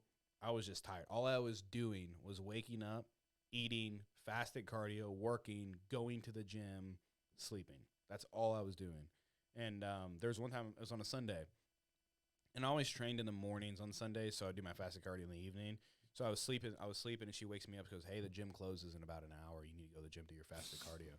And I was like, "Fuck out of here!" I literally looked at her. I said, "I don't know if I want to go." Just mentally, I was like, I'm thinking I might be too tired. And she goes, "Do you want to win or not?" Wow. And whenever I did that competition, that jiu-jitsu one, dude, I was literally on top of the dude, and I look up, and he has all these fans around him yelling. I look up, and you just see Nat looking at me. She's just staring at me. She's like, "Let's fucking go." And the fact she did that, she could have a million other things wrong with her, but the fact that she does that, I'm like, that's my girl, man. That's the one. And so it's the fact that she has that support that always keeps me going. And I know whenever, there's been times when I'm like, oh, I'm trying to figure out this code. And it'll be like, literally, there's one time it was 11 o'clock at night, and I kind of get up after my computer, and I stretch. I'm in the kitchen drinking water. And she goes, "Hey, did you get that code done?" And I was like, "No, not yet." And she goes, "Cool. Get back in there and finish it." And I'm like, damn. Fuck yeah, dude. That's badass. It's nice, dude. Because my girlfriend, I'll tell you what, she ain't finna do that. Look. I wake up in the morning, look, before I'm going to the gym or before I go to class, every fucking day. Every day. You're going to the gym again? You're going to class again? Like it's a fucking surprise. I swear to God, I love her to death, but it's like it's a fucking surprise to her. Every fucking day she's surprised. Really? As if she's waiting on me to just give up. No. Like I don't even fucking get it. I don't get it. Like, she don't want me to fight. She wants me to quit. I guarantee it. Really? I don't know, man. There's I don't know. But guess what? You ain't fucking that fucking motivates me even more. Oh, dude. Look, that's the thing. When you're a true fucking champion, when you're a true beast, everything motivates you. Yeah. Someone telling you can't motivate you. Someone telling you can motivates you. Like everything motivates me. But someone telling me I can't motivates me a lot more than someone telling me I can. Oh, dude, 200%, man. Like the thing is, like, you know, one person that like I would say does this really well too is Aaron Schlosser, right? Like when I used to train with him back in the day, him and I were all like, he was always hitting me up, making sure I was grinding. Like he was like, "Hey, you doing this? Hey, you doing that?" We've been in the gym. He's like, 5 more reps, let's go. Yeah, like, he's super cool. But him and I kind oh, really? Dude, he's had his kid, by the way. because we're in the same weight class. So you really? Yeah. Well, actually, I think he's going to one. I think he said he was going to 135. But anytime a guy's in the same weight class as me and they do MMA, I'm always gonna kind of be like, you know, Standoffish, just in case you have to fight him. right? Exactly. Oh, okay. Exactly. Yeah, he just had his kid, by the way. Super cool dude. But anyways, yeah, the one thing I like about him is like he loves the fucking suck, and like that's where he thrives, man. Like he thrives there, and it's made me want to thrive there. And the people who've always been like, "You can't," I'm like, "Great, now you are a part of this very exclusive group that's off in this corner that has said that to me, and now you have to watch." Like, there's a difference between watching and doing. I get to do it. I get to be successful because I know I'm not quitting. But you have to watch me not quit, and you have to like swallow that pride. Mm-hmm. You know, like for example, bro, there's nothing like having all these people thinking you can't, and you do it, and they just, what the fuck you got to say now? Yeah, exactly. Well, for example, like, I had a conversation with my my pops and my stepmom a little while ago, and my pops and I are real close. My stepmom and I are not, right? And she was always one of those persons. Like the first time I ever got a job, for example, in security, you know, I call my pops. I'm like, "Hey, man, I got this job." And he's like, "Dude, fuck yeah, you know, congrats." Her exact words were, "Don't fuck it up." Okay, and I was like, "All right, bet." You know what I mean? And so we had this conversation. She got upset with me one day, and I said, "You do realize the position you're in, right?" And she was like, "What?" I was like, "You're in that watching position because you've had to like watch me prove you wrong for the past 4 or 5 years. You thought I wasn't gonna make it. You thought I was just gonna be some ralla bum doing nothing. I'm not that way." And I was like, "That's on you. That's no energy off me. Nothing that's get off my back because the people who always told you they can't, they have some emotional tie to making sure that you don't succeed." Oh yeah. And so the fact that they have that emotional tie, you live rent-free in their head. Yeah. Rent-free in their life. Great, thanks. Please throw up to my funeral and say a couple words, you know what I mean? Because you know me probably better than most because you've watched me for so long. So. Yeah, what Dre said, he said jealousy is just love and hate at the same time. Dude, yeah. Well, there was this, I don't remember the saying exactly. It's like, I forget who said it, but it's like those, they hate us because they ain't us. Oh, yeah. I want to say it was like Shakespeare or some shit like that. It was like, I'd rather somebody hate me than love me because if you love me, I live in your heart. No, I live in your head, but if you hate me, I live in your heart. And I was like, damn. And I was like, cool. So, could go both ways. I mean, yeah, in reality, love and hate are literally probably the same emotion and feeling, just on a different flip side of the coin. Right. So, I mean, that's the reality. And you know, people have some that's don't even get me on this rant about emotional connections to love whenever love is not supposed to be a feeling. So I get on this whole thing. It's like when I say I love you, that means I'm going to put action onto that. It means I want to go out of my way, make sure you're good, make sure you're protected, make sure you have food on your table, all these other things. And people are like, "Oh, I love this person so much.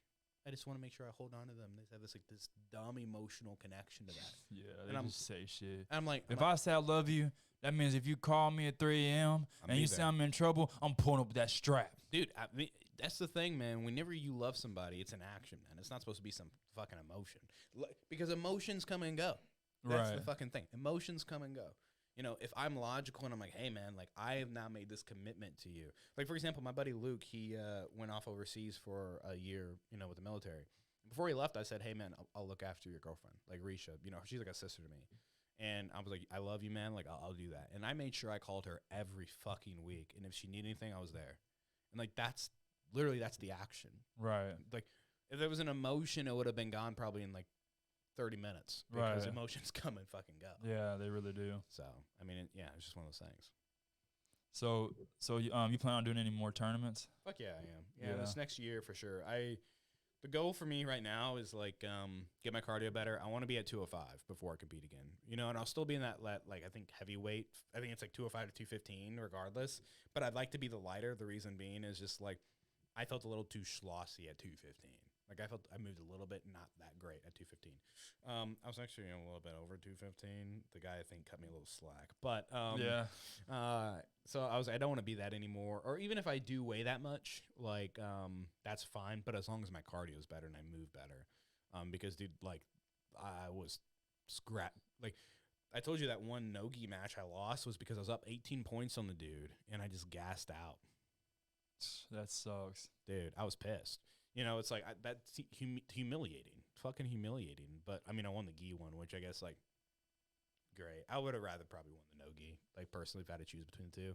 But I literally went from my championship gi match straight to the no gi match, like no break. Went from 18 points to fish out of water. That's how it is when you gas out, dude. You're that's done. how it is. You're done, 100%, fucking done. Yeah. So I think I want to do like I definitely couldn't even lift a fucking cup of water when you're gassed out. I was like Nat brought me a cup of water, not like a bottle of water, and I was just like sitting there, I was like, fuck. It sucks, dude, gassing out. Dude, I hate it. Yeah, and imagine you gas out and you're on the feet and someone's throwing fucking punches at you. Dude, yeah, that's a whole nother. Did you go to? Do you know what Darren's talking about, by the way, when he said bring gloves to on Wednesday nights? I don't know. I can't remember what he said they did. I was pissed I couldn't come. It was my girlfriend's birthday. Did you guys have fun though, at least? My birthday? Yeah, we did. Nice. I don't know what that. So I have really bad. A little too much fun. Oh. I have really bad eyes, and so like if I take off my contacts, I'm legally blind. So like I typically don't do anything that means throwing fists in my face. Really? Yeah, no, I just don't do that. And so I'm hoping it's not that. You know what I mean? But if it's like working with you MMA guys, well, if your eyes are if you can't be hit in the face or something, then it's just body shots. I don't know what he was doing. I don't know. Okay. But I plan on. I didn't ask him earlier today. He had talked about it with me for a couple minutes, but I can't remember exactly what he said. Okay, interesting, yeah. But I was really happy when he said that, and I'm like, oh, I can't fucking. The first time they say something about some gloves. Zom texts me, and he's like, dude, it's about to be fire. And I was like, yeah, I don't know what it is. Well, he's doing it every Wednesday now, so. Oh, is he? Yeah, so. Wednesday's no-gi now. Tomorrow's going to, Wednesday and Thursday is no-gi, so tomorrow. I like the new schedule, man, for sure. Yeah. I like the new schedule a lot. I'm glad they added a no-gi class. I want to do 2 at least next year. Like, I know promotions, I think, in February and March. So, maybe get one in before that as a white. Dude, I'm really hoping between me and the fence post and everybody on the podcast, I guess now. But, like, I'm hoping I hope that blue belt comes in March. That's what I'm shooting for. Man, you know what's funny? I wanted my blue belt so bad when I joined John's gym. I'm like, I've been training for fucking 5 years. Like, I'm at a blue belt level. But then I realized, like, there's still so much. I don't know. It's just like you want to rank up, but then when you're really when you're like so humble like me, when you're the humblest when you're guy this right humble, here. you're like, no, I'm a white belt. Bullshit. Like here's but there's just so much shit. Like there's still a whole bunch of basic shit that you might not know, and it's just like I don't know. It's just. I'm very goal oriented, right? I'm just so humble. I just don't know what to do with myself. The humble rainmaker. The humble maker. Yeah, the humble maker. Yeah. Dude. You just make a dad name. You not a make a dad. I have to have something to work for, dude. If I don't have that, like I lose interest really quick. You know what I mean? And so like that's why right now I got these small goals. Like get better at close guard, get better at this, get better at that. Well, I tell you what really made me not want to get my blue belt was that fucking gi. And no gi, I feel so I'm you don't want your blue fucking belt? Good. I mean, I already got it. Now I ain't no going back. I mean, you want mine? Trade. I'll talk to John and maybe we can do a little swap-a-rooskies. You know what I'm saying? We'll do a 15-minute match. Whoever gets submitted or do it. Of course, you choose the fucking no limit. We should do that sometime, dude. Seriously, and like on a Saturday, do no a limit to match. submission. Yeah, fuck. Those are awesome. badass. I told John I get submitted in like fucking 45 seconds. We legit need to do a King of the Mat one day. Yeah, all things go. Fun. You know what I mean? Like on a Saturday. All things go. All things go. All things go. Well, I mean, submission wise, grappling wise. Yeah, I was talking about groin strikes and. Oh no! But I'm saying like King of the Mat. Like, dude, that'd be so fucking sick. Like on a Saturday on an open mat. No one's there. I'm trying to convince John or Darren to do some type of midnight open mat too. It's like the midnight King of the Mat. We better not do it before Keith gets back. We should do it before Keith gets back. We better do it before Keith gets back. Dude, because he's got probably all this built up like. he's gonna come back and start smashing. I mean, honestly, I mean, from what I've seen, the best person in our dojo is John and Keith. Yeah, John then Keith. and I would say Preston. I mean, John is the instructor, so he don't count. So Yeah, as far as students go, I mean, Keith's at the top. yeah, Keith, Preston. Yeah, I would say like those are definitely the first two that come to mind. Like I don't think anybody really competes with those two guys. Right. Yeah, I mean, Except for me. I mean, sometimes. yeah, whenever, yeah. No, dude, Keith be smashing me. Well, And technically, wouldn't that Preston make you smashed the, me wouldn't, too, it- wouldn't that make you the best student in the gym since you were the first Dude. one to beat Keith? Technically, technically, but we're not gonna go into that. But anyway, look, I'm telling you, man, if I had like 30 more pounds on this frame, I would flex them, dude. I'm fucking telling you, man. dude, you get slower than 30 pounds more. How heavy are you I right don't now? need speed. What I do you- just need a little bit more fucking strength. How much do you weigh? Like 160. So 190. Dude, you'd be a thick 190. I'd be and I'm 6'1". You'd be like a Jared Whalen at Come 190. on, man. You'd be like a Jared Whalen at 190. Right. Well, Jared actually is like 215, Really? 210. Yeah, he's a thick boy. I hate it. He's like the roided out version of you. Look, I'm telling you, man, if I wasn't an active fighter, I would have already tried to pack on. Once I'm done fighting, like once Pack I on the hit weight. my like 36, 37, 38, around that, and I'm done fighting, even if I have to get on gear, bro, Dude. I'll fucking gear up. Dude. Oh, that's something I want to talk to you about too. Yeah, I knew this was coming. I thought, I figured. Yeah. All right. You knew this was coming. I 100% knew. I was like, listen, he's probably want to talk about bodybuilding, want to talk about gear. So I fucking knew it was coming. Yeah, so, I was thinking yeah. about that in the car earlier. So have you ever experienced gear or anything like 100%. that? Yeah? Yeah, like yeah. what type of shit? Test, trend, anything you can name of, I've probably taken. Really? The majority. And so what does it do? Growth, Does for it just turn you example. into a beast or what? Like, Well, it depends on like the supplement, right? Like I'm not on anymore. Like I think like I did that only for bodybuilding and competing, so I'm not on anything now. The thing is depending on the supplement does different things. Tren is very like everybody who like lifts wants to take Tren. Tren is very harsh, and it turns you into a completely different animal. So it'll help you like build, but also help you cut a lot of fat at the same time. But you also just like, dude, you get pissed off quick. oh, I can't do that. No. So tests, for example, I mean, to be fair, I think the majority of dudes should be on test anyways because, like, naturally, like, our testosterone is typically pretty low, depending on who you are. Dude, that's like one of the worst traits to have is a short fuse where you just get Oh. pissed at me. Like, that's like the worst I character agree. trait anyone can have. I agree, man. Like, for real. Yeah. Test doesn't really do that to you, though. Like, yeah, guys with testosterone, I always say test will bring out whoever you are. Mm. It just amplify it. Right. And so, like, I wasn't a mean person when I was taking a shit ton of tests. Now, was I a little bit, I didn't have a short fuse when I was on trend, for example, but I just like, you know me, I'm a relatively quiet guy sometimes. I got even more quiet because I just didn't put up people's shit. I was just like, okay, cool, whatever. You know, I just kind of moved on. Part of the reason why I weigh as much as I do is because I did take growth for a little bit. And what that did was it made like my base weight higher than normal. So like I was at 4% body fat when I got done like 180 for my bodybuilding show. Dang. Okay, so imagine 180. So that means like I walked around like 2 already, right? Growth, I was weighing like 220 at like 10% on growth, meaning like I even now, if I have dipped below 205 after bodybuilding just to see what it was like, fucking hated it. Like felt like shit. Like I was too lean. My strength was gone. So like my base weight, because growth sticks with you, right? It's just going to, you literally built muscle fiber. It's not going to go away. Look at Conor McGregor, for example, right now. He's on a shit ton of fucking growth. Hence why he literally looks lean, but he's walking around 190. Yeah. Like, so he's definitely, on it. So like, it just depends on Dude, who's not on steroids now? It's like, yeah. just your hobby. It's just guys that just go to the gym. Just 100%, man. Now they're just fucking taking steroids. Yeah. I mean, like, here's the thing is like, I tell people, Or Because- is test considered a steroid? yeah, well, FDA likes to fuck you on anything. So, tests used to be legal over the counter. And basically But now you have to go to a little place a and doctor. A doctor. Yeah, and get They TRT. got a place now in Cape. They have Man Up and then they have Optimize. Like I'm technically on TRT, but it's like a significant. I have to be basically because I took shit. My test would be low, so now I'm at normal range. But you're gonna will you eventually taper off? No, You have to be on it for the rest of your life. I don't have to be. I could probably taper off if I wanted to. but I don't want to. I have been off before. Like, I take time off. Does growth fuck with your testosterone? No. No? That's probably what I would get on once I'm done fighting, Dude, just to get bigger. Shit, growth is shit. I mean, legit growth, man. Fuck. Yeah. Does it make your ball smaller? No, what does that? No. I mean, so what happens is because you, like, if you take testosterone, you stop replacing your own testosterone. Like, you're literally giving it to yourself. So your balls will grow or will get a little smaller, right?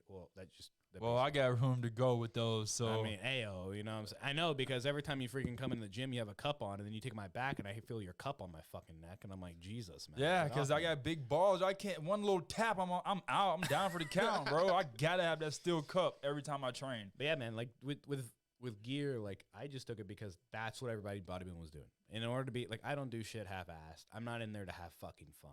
Like, I mean, let's be honest. When we roll, you be thinking I'm on that gear, huh?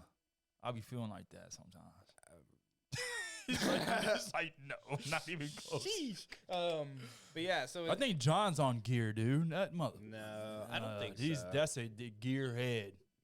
I don't them think biceps, bro. He's big. He I mean, said, he's "No, I don't bigger than he think so." was. I mean, you can definitely tell the dudes that are and aren't. 100%. Yeah, you can. I can tell you, like, if I roll with somebody, I'm like, you're on gear or not. 100%. I mean, you can just look at a person and know. Yeah, sometimes some dudes are like for example, like, you look at people like Kwaku and Trell, like, they're just naturally God-givenly Good fucking genetics. amazing. Yeah, African fucking genetics. amazing. They're just like, they're explosive, they're lean, they're fucking huge. Like, I'm jealous as shit. But Kwaku doesn't look like he's on steroids. No, but what I'm saying is, like, a lot of people who are lean like that, people Now, if he got on steroids, jeez, man, then he would look ridiculous. monster. Yeah, more a monster than he already is. But what I mean is, like, he's so lean that a lot of people are like, oh, how do you stay that lean that long? You know what I mean? And then, like, still uphold that. And so people think that, and it's like, Diet. yeah, dude, he's just fucking, he's a beast, man. Well, I mean, yeah, diet is the main. Diet. I did rugby with Kwaku. Really? Yeah, well, more like, yeah, I did rugby with Kwaku. Kwaku scored everything. Kwaku held the team up.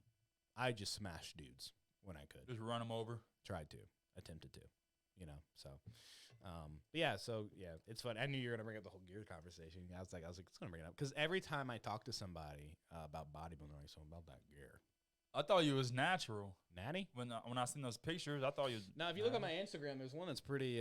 There's one that's pretty telltale in there. There's a couple there where it's like, I'm just pretty fucking yoked, and I'm like, I actually thought about not posting those pics. I was like, really? Let's pull them up. There's a couple of them. Let's go on his Instagram. Let's pull that up. Yeah. Yeah, there's a couple, man. And I was like, I posted those, and I was like, I've had people hit me up. Jeez. So scroll up a little bit. Okay, so You got it pulled up. go.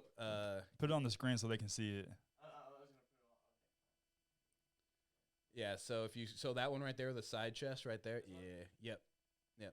So that's definitely one. I was weighing probably like 210, 215. This looks like a natural picture to me. Well, now take that one off and then go up a little bit. That one right there to the right. Yeah, that one. Look at the quads. Look at the legs. I had a lot of people hit me up after that for sure. Yeah, that was Yeah. hard work and dedication and chicken, boys. Hard work and dedication. Look at his fucking legs, bro. Dude. Bro, can I get my legs like that with hard work and dedication? And some chicken. Hell yeah, brother. Hell yeah. Hey, what do you think about this? About Liver King? Everybody fucking knew. It's like, bro, come on. Like, listen, you lie to your friends all of mine. Let's not lie But to he each was other. lying, saying he wasn't on steroids. It's like, dude, just own up to it. Like, Come on, man. Dude, honestly, here's the reality. It's 2022. No one gives a fuck. Exactly. Here's the thing. You're still gonna sell your little supplements. Exactly. Like, here's the thing. Who gives a shit? Like, everybody is on gear. Who gives a shit if you're on gear or not? Nobody cares anymore. Exactly. As long as you're not punching someone Look, in bro, the face. if you look like a fucking Ninja Turtle, a 94 Ninja Turtles, yeah. you're on gear. Yeah, and it's like, dude, as long as you're not punching someone in the face, I don't give a shit. Like, people give, like, Gordon Ryan and Nicky Rod, like, shit for it. It's like, That's fucked up, though. what? That they're on that. For jiu-jitsu. Yeah, that's not cool. They're on the same weight class, though. It doesn't matter. That's cheating. Is there a rule set against that?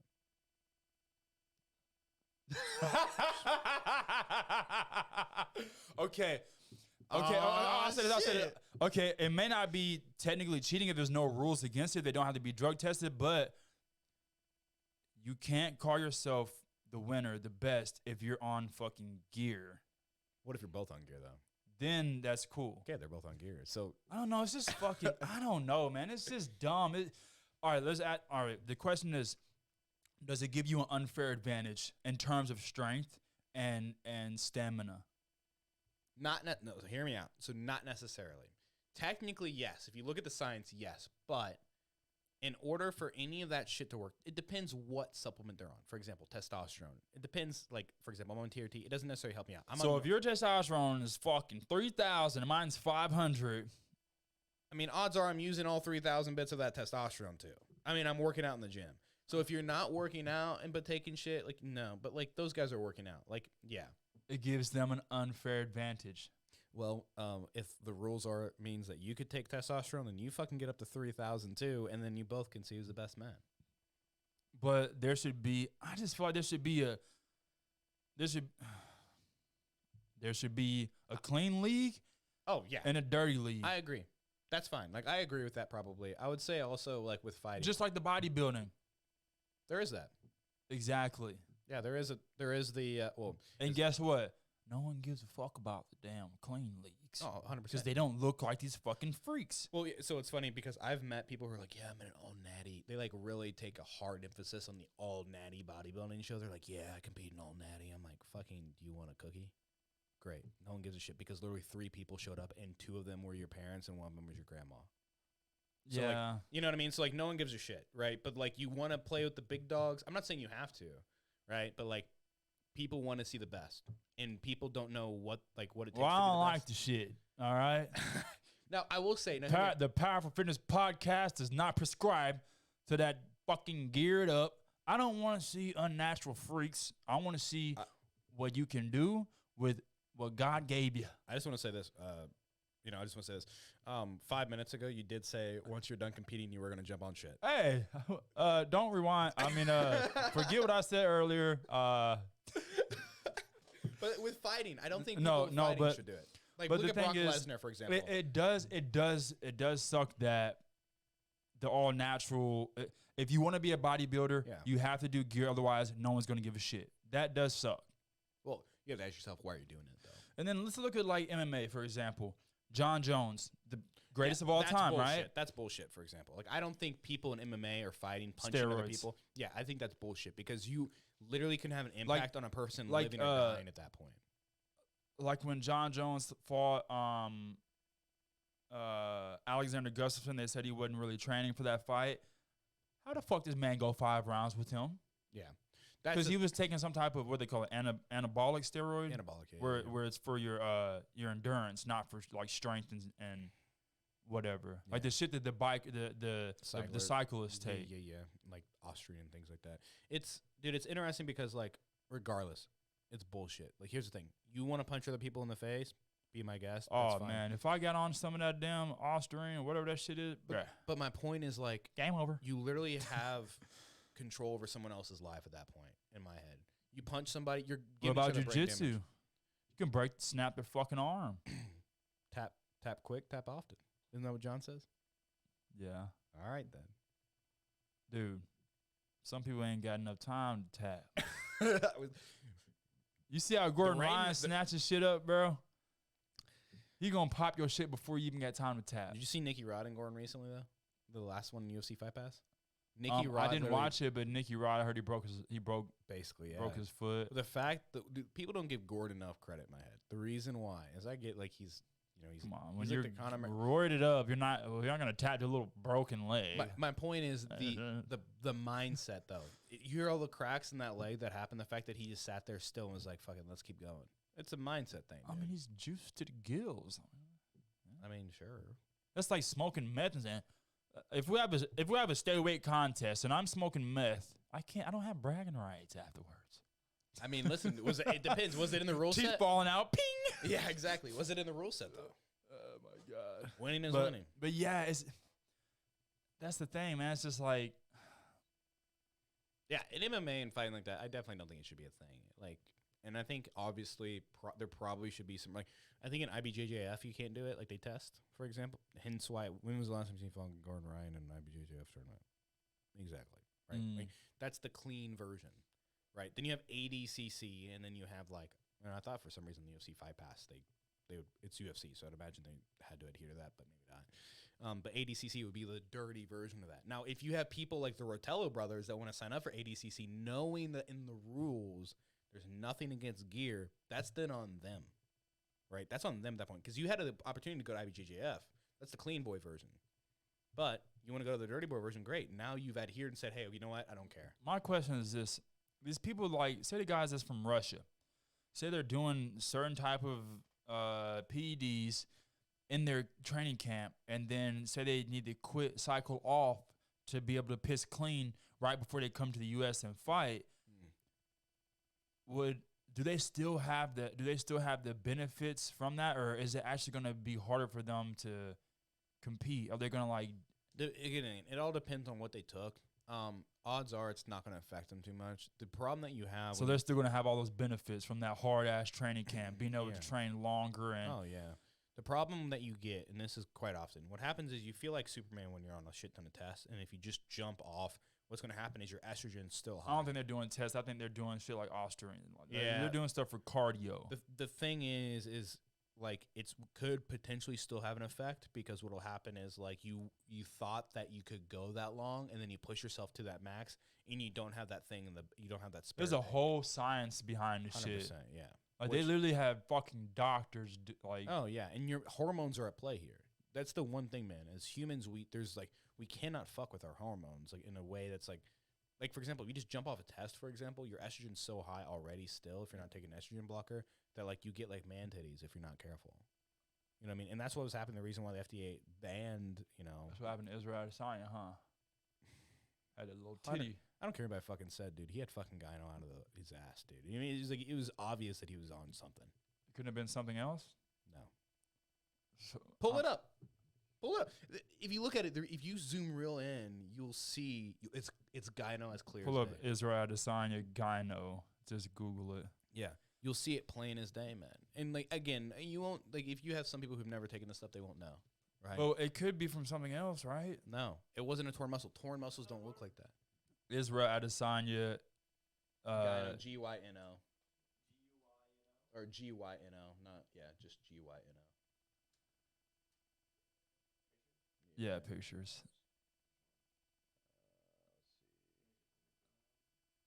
Just click on it, just keep scrolling through. We'll tell you which one. Yeah, it's as clear as day.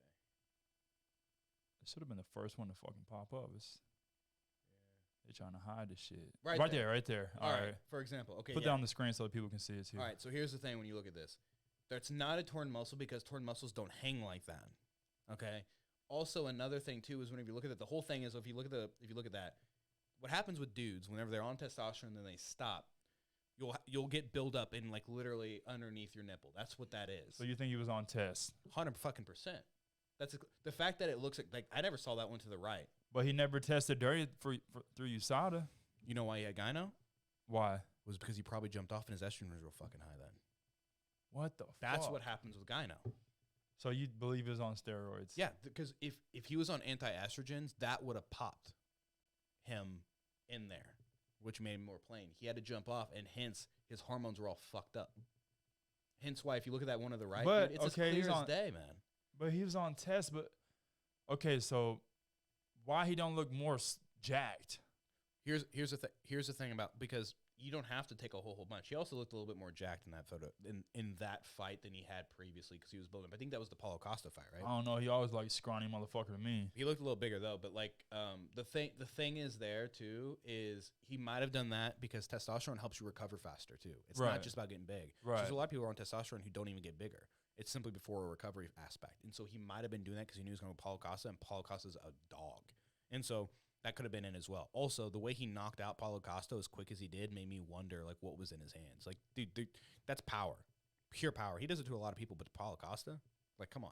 And so, like, yeah, I mean, and the fact that you see that is simply because he was on shit, and then he immediately jumped off, and he didn't take anything afterwards because he might have gotten popped. And, okay, so here's another thing. Explain to me why after this fight, he, 1, didn't have surgery, and 2, the next fight he looked normal again. If it was a torn muscle, he would have had to have surgery. Damn, man, these motherfuckers really be on these. They really be on steroids, man. Huh? That's a titty right there, bro. But how do they not get caught? That's what I don't get. Because technically, if it don't stay in your system, like it just vanishes. No. So what happens is because the USADA don't fuck around. They're like the best. I mean, yeah, they probably did blood work on him. But the thing is, what they'll do is they'll take what a natural testosterone level is for that age group. And I don't know exactly how they do it. This is how I assume they're doing it. So if he's within that range and his estrogen does not look like it's down a whole bunch, so he's good. Shit that you actually inject into your body, it makes its way out before they test them. And so within gear, there's these things about esters. So long esters, short esters, and some of them stay with you longer. He could have been taking like test SIP, for example, I believe it is. That might be, I think that's the shorter ester is. And that is going to not stay in your system as long. I bet that plates more dates probably did a segment on Israel. He said his gyno. Really? Yeah. 100%. That guy knows his shit. 100%, dude. He was talking with that damn dip in his mouth or whatever, but he knows his shit. Dude, he knows his shit, man. And I think he's also in gear too, which is funny. I think he's mentioned that, but I don't give a fuck. So, yeah, dude. That's fucking nuts, man. To all the Israel Adesanya fans out there, but in Israel's defense, you can't tell me Paulo ain't on fucking steroids. I never said he wasn't. I mean, that dude is. Come on. The thing is, like, that dude's juiced the fuck up. He should be at fucking 205 too. He is big. That dude's juiced. He barely makes weight. I mean, like, that's the thing too, is you see guys like that are built like that. Like, when I think of fighters that are natural, right, I think of people like Robert Whittaker, right? Yeah, he's jacked a little bit, but he's not like skinning. Like, he is not. You don't see veins popping out of him. A lot of those guys like Paulo Costa, when they jump on stage, you'll see veins in their shoulders and in their chest. I'm like, bro, you're in single digits and you're sitting 5 or 6. What about Cali Muscle? You know what that is? Oh yeah. Was he on gear? 200%. He said in so many videos that he's never done steroids. Bullshit. Exactly.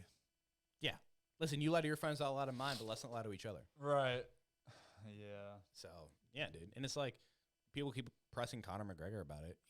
He's like, dude, he basically said on a tweet when he's like, yeah, basically found a loophole, and it's legal. Yeah, he retired, so now he's not in the USADA testing pool, not on the UFC roster. So when he comes back, which he probably will, probably fight Michael Chandler. I think in the long run, is it worth it to even do anything? It all depends on the goal.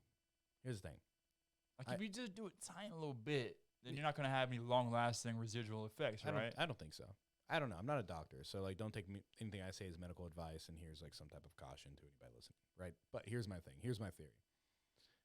We're all going to die, right? Mm-hmm. That's a fact. Another fact is, with the way the world is today, it's also a lot harder to get clean food than it would be otherwise. I have to go cook it typically, or I go to stores and it's a lot more expensive. And so, like, a lot of people adhere to maybe shitty diets, which means their testosterone is going to go down in general for men, right? People over time has also become inherently more lazy. We're not outside as much. We're sitting at home. We're watching TV, whatever it may be. Testosterone down. So that supplementation is going to help people get to natural levels. Now, I've talked to a lot of people who've been low on tests, and they got on tests and just got back to natural levels. And the thing is this. The quality of life is different. I was actually like natural for a while, and then I had actually low testosterone, and then that's when I got on TRT again, right? The quality of life was completely different. Dude, I felt like I had to sleep 9-10 hours a day. Like, I was just exhausted. That's how I feel every fucking day. Dude, I'm just fucking exhausted. I was you know what I mean? But I was like back. You mean before you ever got on it, or after you got off of it? After I got off of it and like was just low again. I was actually low on tests whenever I initially got onto it. So when you got on it, did you notice that, like, a difference throughout the day? 100%. Like, just more energy? I would say, like, I was just like I was driven more. Like, I was like, you know what? Like, I'm gonna wake up today and not be a bitch. Let's wake up and fuck. Exactly. Let's fuck. And I was just like, I was like excited to do shit. I was like, I have the energy to do these things, and the quality of life is just fucking phenomenal. You know what I do for my damn test? Huh? Macaroon, Yohimbe, Yohimbe's good. horny goat weed, Tunga Ali. Seen a lot of lollies. There you go. I Those took, are natural roots. I took Yohimbe whenever I did bodybuilding for sure. Yeah. Took ashwagandha for sure. Ashwagandha, that's good for like mellowing you out. Yeah. Anxiety. Well, whenever you're just tired all the time, like it was nice to have. Does that give you energy? No, it just helped me sleep. Right. The problem is when that's supposed to mellow you out. when right? you're hungry I as thought you were shit saying all for- the time, it's hard to sleep. So ashwagandha helps with that. Yeah, dude. That's my take on gear. I don't really like. Someone's like, "Hey, I'm on gear." I'm like, "Cool, bro." I don't give a shit. Now, if you're punching on people in the face, I'm like, you probably shouldn't be doing that. Like, because you literally couldn't kill somebody. Like, that was the thing about John Jones. John Jones probably could have been the greatest fighter of all time without gear. But the problem was he chose to do Or could he? gear. Probably. Listen, I'm not in the fighting game like you. But, for example, you look at, like, Georges St. Pierre, and he's never been caught. You think he was on gear? He's never been caught. You know. But you think he was on it? How old is he Judging now? his physique? How old is he now? I don't know. I don't know. He's one of those like really hard ones to like determine. You know what I mean? Like you look at him and he's like, oh, he either just takes care of his body really fucking well. But he didn't when he was fighting. He would eat McDonald's and all that shit. Really? Yeah. Yeah, he was quite a bit thicker than, wasn't he? So I did have this theory. I'll tell you this. Whenever he fought Michael Bisping, you look at his gut, and you know how it stuck out a little bit like a bull gut. Yeah. He still had a six pack. Yeah, I thought he was on growth, because the thing about growth is that's what it does. You eat so much, but you can they call it growth gut essentially, or GH gut. That shit looks gross. Yeah, it is. A lot of people in bodybuilding starting to get docked on it. So you'll see like people in bodybuilding are getting smaller waists now. There was Like they used to. back, but yeah, like you take 4 or 5 years ago, people were having these big old guts, Right. and it was disgusting, dude. It was disgusting. Yeah. And now they don't do that. So it's like, yeah, take that shit out. Yeah. I mean, you should have a very thin waist. So, what are some tips you maybe have for people that are struggling with keeping a very thin waist? Vacuums. So whenever you want to keep so you have two different types of abdominals. You have like the outer and the inner version. A lot of people focus on the outer. So when you do like sit-ups and normal shit like that, like that's going to work your outer because that's what people care about, the six-pack. There's actually the inner as well. That's what helps you keep a smaller waist. So what you can do is you do something called vacuums. That's what I did. That's how I kept, like if you ever see me like pose, you'll see my stomach was all the way sucked in. That's called a vacuum. And I'm now flexing my inner abdomen in a way that's like just pulling your stomach in, like sucking your stomach in. Yeah, 100%. Yeah. Like what do you do? You take all your air out. You do it in like reps or reps, yeah. And if you do it for the first couple times, it'll hurt, and you'll know when you feel it. So what you want to do is take all your air out, push it all out, and then you want to think about taking your belly button, sticking it back to your spine.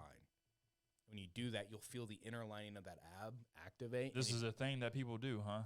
100%. It's called vacuums. Vacuums. Yeah. Never heard of that. Yeah. So if you want to keep a small waist, you just do those, and you do them like. I be seeing these chicks online, bruh. Blow just like hips and ass, just like boom, and then their waist is so small. Vacuums. No, I'll talk about it. Yeah. I'm like. Well, women do this thing too, where they wear they wear corsets a lot too. Yeah, trainer or whatever. Yeah. The problem with that is your lower back I used to do that too. Actually, fun fact, when I was doing my first competition, my coach was like, don't do that because your lower back is not as strong as it should be. And I felt that. So in this latest competition, what I did was pure vacuums, and I only wore a belt when I was doing a really, really, really, really heavy squat, right? That way my back wouldn't get blown out. And so outside of that, it was a really good exercise because my lower back was strong and my vacuum was like, I had a guy tell me when I was on stage, we got off, and this was before finals. I was in the middle, and we get off, and he's like, hey, man, congratulations. And I was like, what do you mean? And he's like, as soon as you hit that vacuum, all of us on stage knew you were the guy. And I was like, cool. You know, yeah, that's the thing, man. Vacuums are so rare, especially when you hit them right. So, if you are bloated, is it like? Because I feel like a lot of the days I'm just bloated and it just feels like my stomach is just like feels like it's just. Really? Yeah. What's your diet like?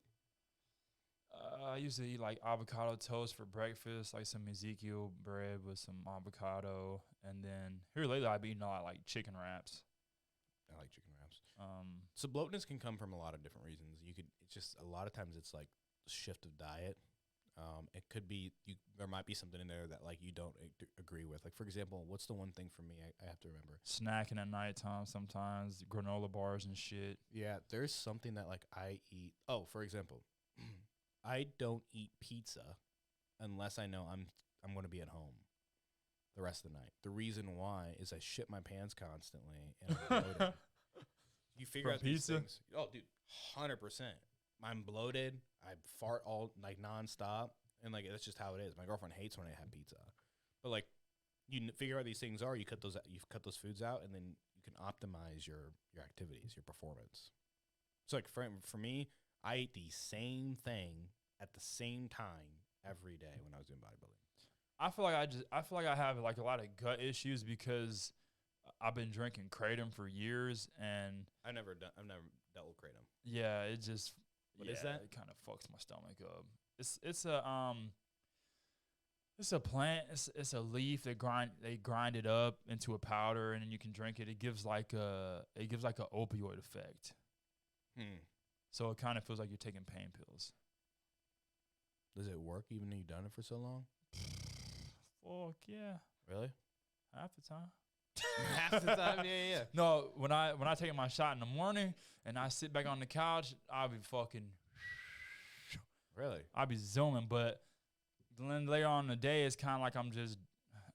It gives me a little boost of like energy and euphoria, and then of course helps with pain as well.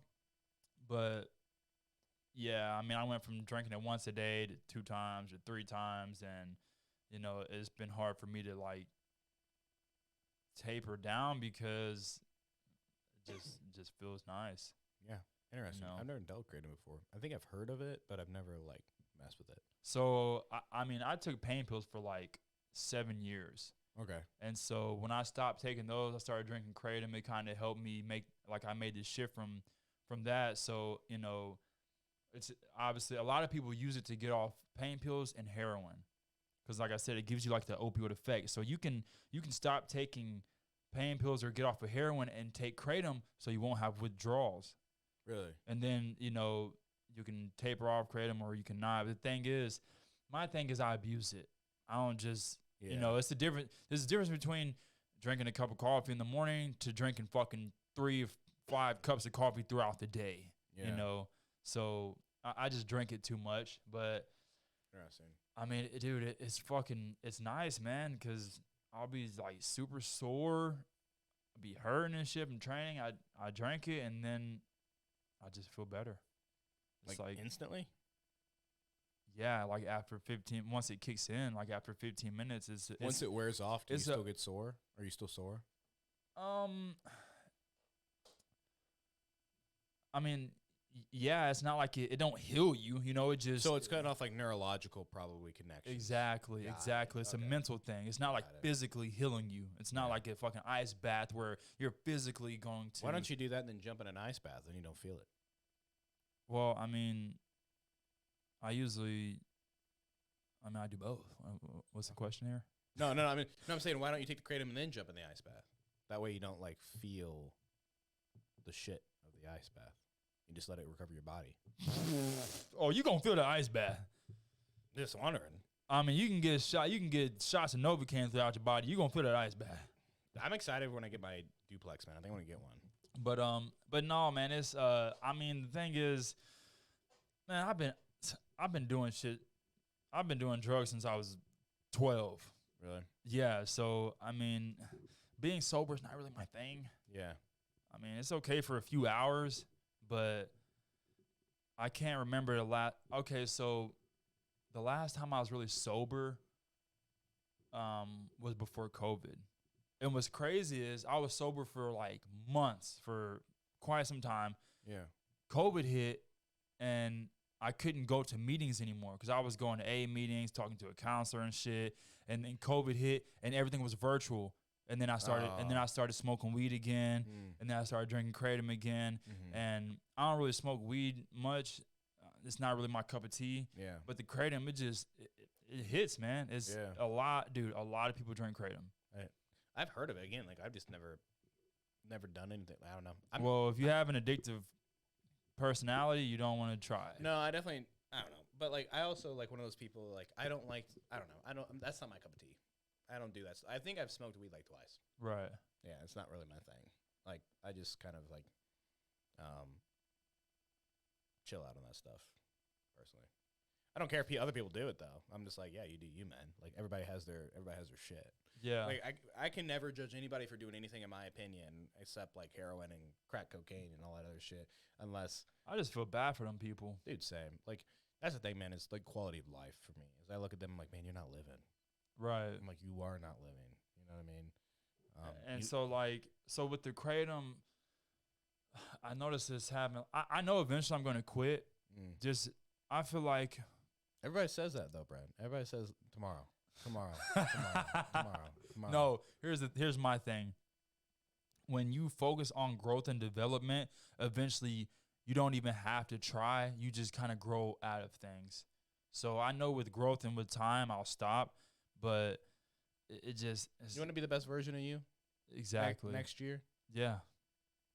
You know what you got to do. I know what I got to do, but it's also going to be hard, too. Because... Dude, nothing in life that's worth a fucking shit is going to be easy.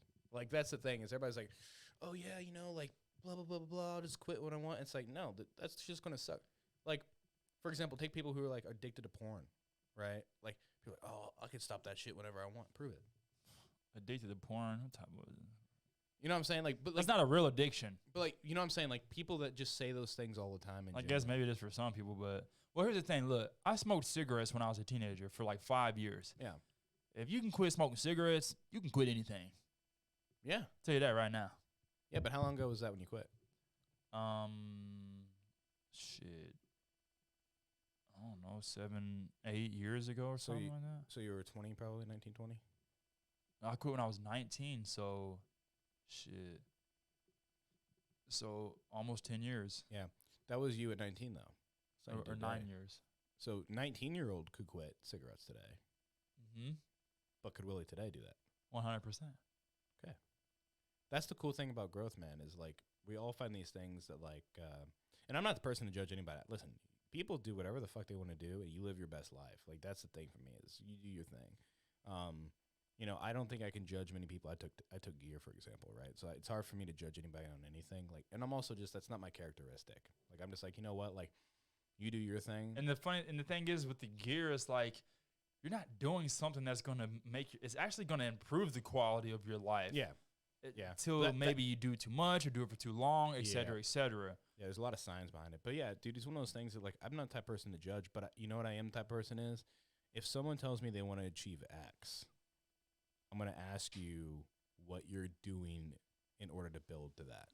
Right. Because you can't just do anything.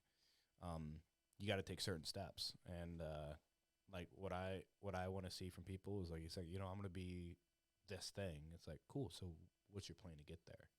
And I don't judge anybody on what they want to do in life. But I'm the type of boy, it's like, I'm probably not the dude that like people like to party with, to be honest. Like I'm just not the type of guy. Like you want to go out and have all this fun. I'm just probably going to be a little boring. Yeah, if I'm drinking, yeah, I'm a party guy. But if I'm not drinking, I'm just like. But you need a guy that's like, hey, this guy's going to hold me accountable. Call me. Right. That's who I am, man. And it's I don't know. I appreciate those other type of people too. Right. Those fucking times I'm like, oh, I'm taking a seat on the wall, and you're like, hey, you want to roll? And I remember that a couple weeks ago, I looked at you and I was looking at you, and you're like, remember you want to build that gas tank? Remember? Yeah. I was like, fuck. All right, shit, let's go. So. Yeah. What time is it? Almost 7 minutes till 2 hours long. So 5 hours. What's your typical length? Anywhere from an hour to 3 to whenever, but I know we're trying to get to jiu-jitsu before they. Yeah. It's 7:30, so you know what we've missed. We missed. Shit. No, that's good. We've missed. We get them fresh. We're fresh. They just got done doing. Is it even okay? I mean, what is it? Is it even okay to show up to class? I feel like it's, in my eyes, I feel like it's kind of. I just feel like it's if you're not going to show up on time, don't show up at all. I'm the same way. Like, there's been times I've seen people. I don't know what the protocol is for that. You know, You could. Tonight will probably be different because it's guard passing. People will be tired. And people probably won't roll. People typically don't roll after class, but. Oh, fuck. We missed guard passing? Yeah. Damn. I like guard passing class. Me too. Yeah, it's grindy, dude. Yeah, they're in the middle of it right now, so. Damn. Are we even going to go is the question. Debating. I mean, I wanted to go. Oh, yeah. But I just don't want to show up and be like, hey, guys, we're here. We're ready to roll. I was like, what the heck?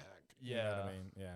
I'll definitely be there. My plan, I was hoping to go tonight, but if not, my goal is I might show. I'm going to figure out what Darren's talking about. Scared. I'm not scared, man. I Terrified. I have zero. Bring gloves. Oh, shit. I have zero. I'm not a fucking MMA fighter. I have zero desire to get hit in the fucking face. Zero. Like, if you're like, hey, dude, you want to spar? I'm like, no. No. I'm like, no, I'm not that type of guy. So it's like, I'll have to figure out what Darren said. Now, if it's just like normal no-gi, then I'll fucking be there tomorrow. I'll be there Thursday, too. And I got nothing going on Saturday. So. Well, I can guarantee you it's not going to be, punch in the face and nothing crazy like that. I mean, it's fine if it is. And then also, I mean, you have contact, so you don't need to be getting hit in the face at all. So if there's a drill or something where we're hitting in the face, then we have to go to the body with you. Yeah. I wonder if it's more of like learning how to transition from maybe punching to grappling. Probably something like that. I would imagine it's something like that, especially like trying to grapple with gloves on, because that's way more difficult. I mean, come on. Ain't no one trying to get punched in the face. No. You know what I'm saying? So it's not going to be. I wonder if he's using gloves as like. All right, today we're doing Muay Thai, guys. Elbows and everything. Yeah. Peter Yan shows up. He's like, let's go. Right. I'd be like, oh, shit. I fucked up. You know what I mean? Yeah. So before we end this thing, I got to know, who'd you think won, Peter Yan or Sean O'Malley? I would give it to Sean O'Malley. Me too. I felt like he did more damage, and just more damage. Yeah. Patty got given a fight this past weekend. The thing with Sean and Peter Yan, it could have went either way. Yeah. It really could have went either way. Yep. How you want to score it, it could have went either way. With Patty, I'll be honest, could have went either way too. I don't believe the dude got robbed. Because here's the thing. Well, I only watched the fight one time. And I believe in order to truly score a fight the way it should be, you'd have to watch it more than once. You got to watch it a few times, maybe 3 or 4, and even possibly tally mark the strikes, the significant strikes that were landed. Round 1 and round 2 were a toss-up. Could have gave it to either one of them. And then round 3, Patty got held against the fence. But what I noticed when Patty was being held against the fence, he was the one landing the small shots. Really? He was tapping them up while he was being held against the fence. So I kind of gave that round to Patty. Oh. If you're holding me against the fence and I'm pecking you up, then I'm damaging you. I don't know how to score fights. I just know how to score if you get knocked Number out. Number one is damage. Yeah. That's how they score. Number 1 is damage. And then after that, it's fucking whatever. I don't know. There's a couple of Isn't even damage arbitrary though? Because subjective. Because like for example, you take one person that hits, right, and they might have pillow hands, but they'd had more significant strikes. But then you take someone who like strikes a lot harder. Technically, they could have thrown half of the strikes, but still landed more damage. If I hit you with 3 little pop pop pop, and then you boom, yeah. You're winning. You're winning. So it's like it's interesting how they score damage. It's not a point sparring contest. Yeah. So whoever lands the bigger shots, the harder shots, the more jarring shots, and then also you have to ask, what about this? What if you hit me with a hard shot and I slice you with the elbow and it cuts you wide open? Like now you're Sean leaking. Did with Peter. See what I'm saying? Yeah. Like that's very significant. Like, I sliced your face open, That's a good point. So, yeah. I have to rewatch that fight now. Right. I've rewatched it. I'm going to relook at it. I'm going to rewatch it with that kind of viewpoint and see what I think now. And then, like, now, like, the takedowns, those used to be very big in MMA. Yeah. But now it's shifting to where if you take someone down and you don't land a punch, you don't get to a super dominant position and control, and they just get back up. What the fuck was that? That takedown's not really nothing. Yeah, you just If you take someone down, they pop right back up. You know how demoralizing that is, by the way? But, like, if I take someone down and they just, like, get back up, I'm like, why did I even take you down to begin with? I'm like, what? Because it is a lot of energy taking someone down. I'm like, I'm thinking about pulling guard at this point. Right. It's like, I didn't do shit to you. Right. So, Yeah, but fights are hard to score live. But I always go off of who's getting popped. yeah. You know what I'm saying? Like, Or who's about to get submitted. Takedowns are weird. Like, if someone's on top not doing anything, I'm just like, you're not doing anything. like when I won the IKF belt, they said it's like two rounds to 2 going into the 5th, and then I won the 5th round. But here's the thing. The way I see it, it was a unanimous decision. All the judges scored that I won the fight. Yeah. And I whooped your ass. Yeah. I was just talking shit about this on Facebook earlier. Oh, really? Yeah, there was commenting saying my name and this and that. And the thing is I pieced them up. They're gonna hear this too, and they're gonna be furious. True or when they hear false? this You have shit. true or false? You have the belt. They don't. I got the belt. I pieced him up. I mean, blooded. I mean, his nose is bleeding. He was bruised all up. Yeah. He didn't land not one significant shot to my head. He landed 2 really good body shots, like 2 hooks to the body. Mm. But other than that, dude, I had like a little scrape on my face. Like he didn't land no significant shots to the face. I was darting his ass up. And about dropped him in a couple of the rounds. Yeah. I think it was round 4 and round 5.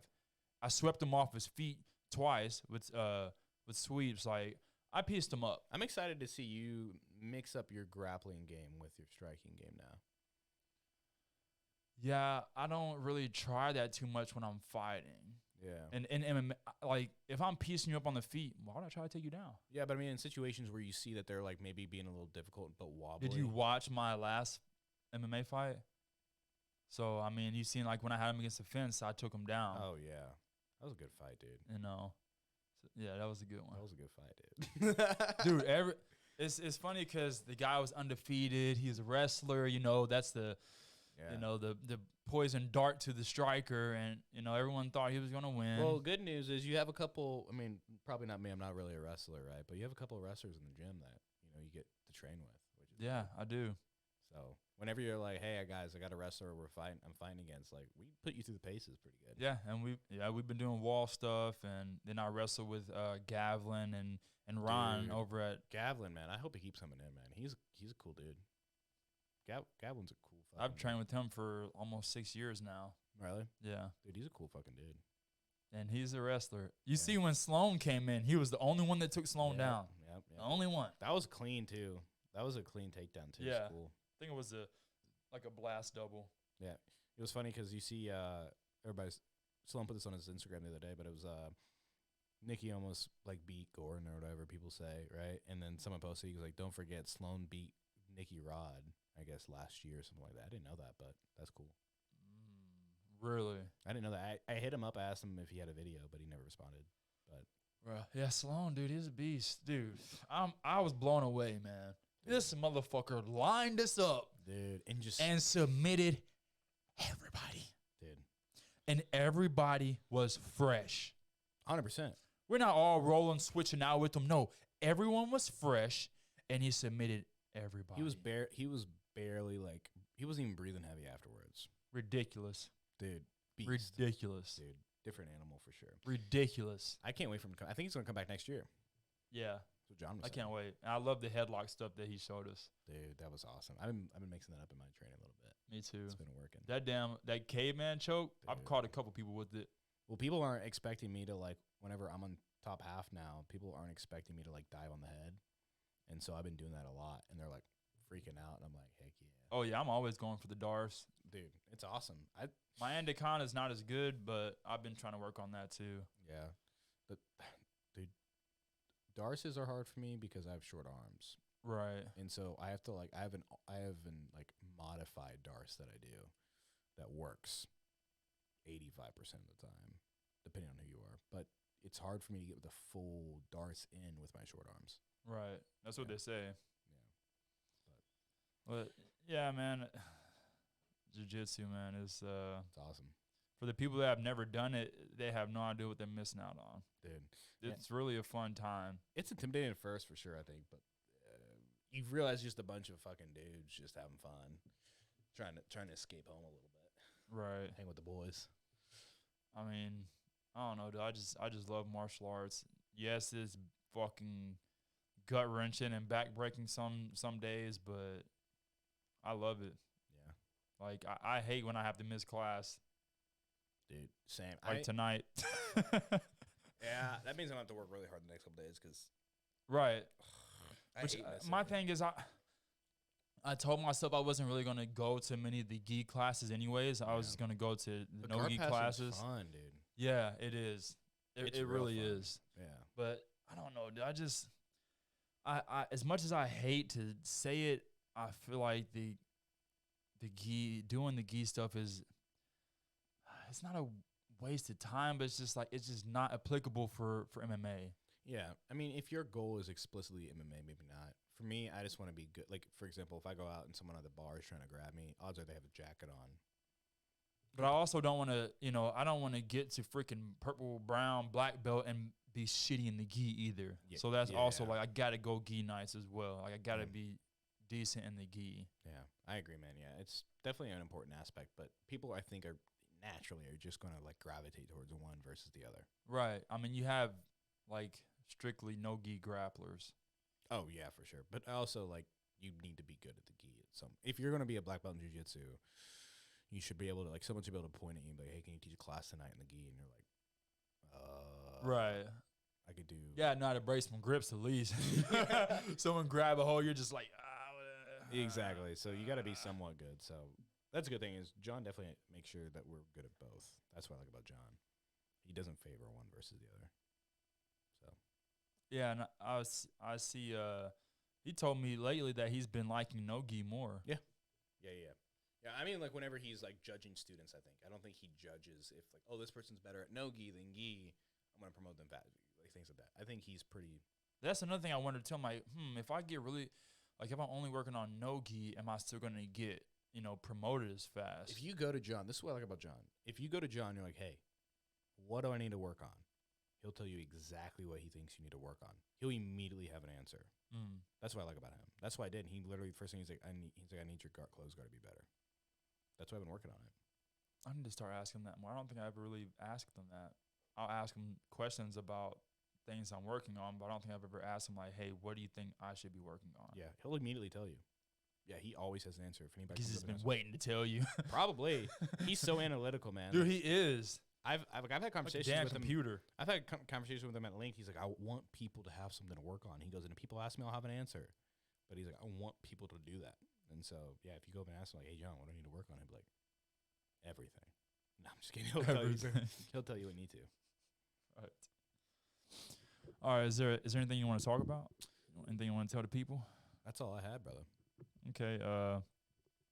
All right. Y'all seen his Instagram? Follow Jonny on Instagram. He's got a podcast as well. If you're interested in the security stuff that he talks about with his friends and the philosophies, check out his podcast. Go follow him. Go subscribe. Quick shout out to one of my sponsors. I just got a sponsor, Victory Spinal Care in Cape Girardeau. It's a chiropractic office. Jared Whalen is one of our teammates now at Carpet Momentum. He's sponsoring me. He's a chiropractor. He teaches wrestling in Jackson. Dude's a So beast. he'll break your back or fix it, whichever one you need.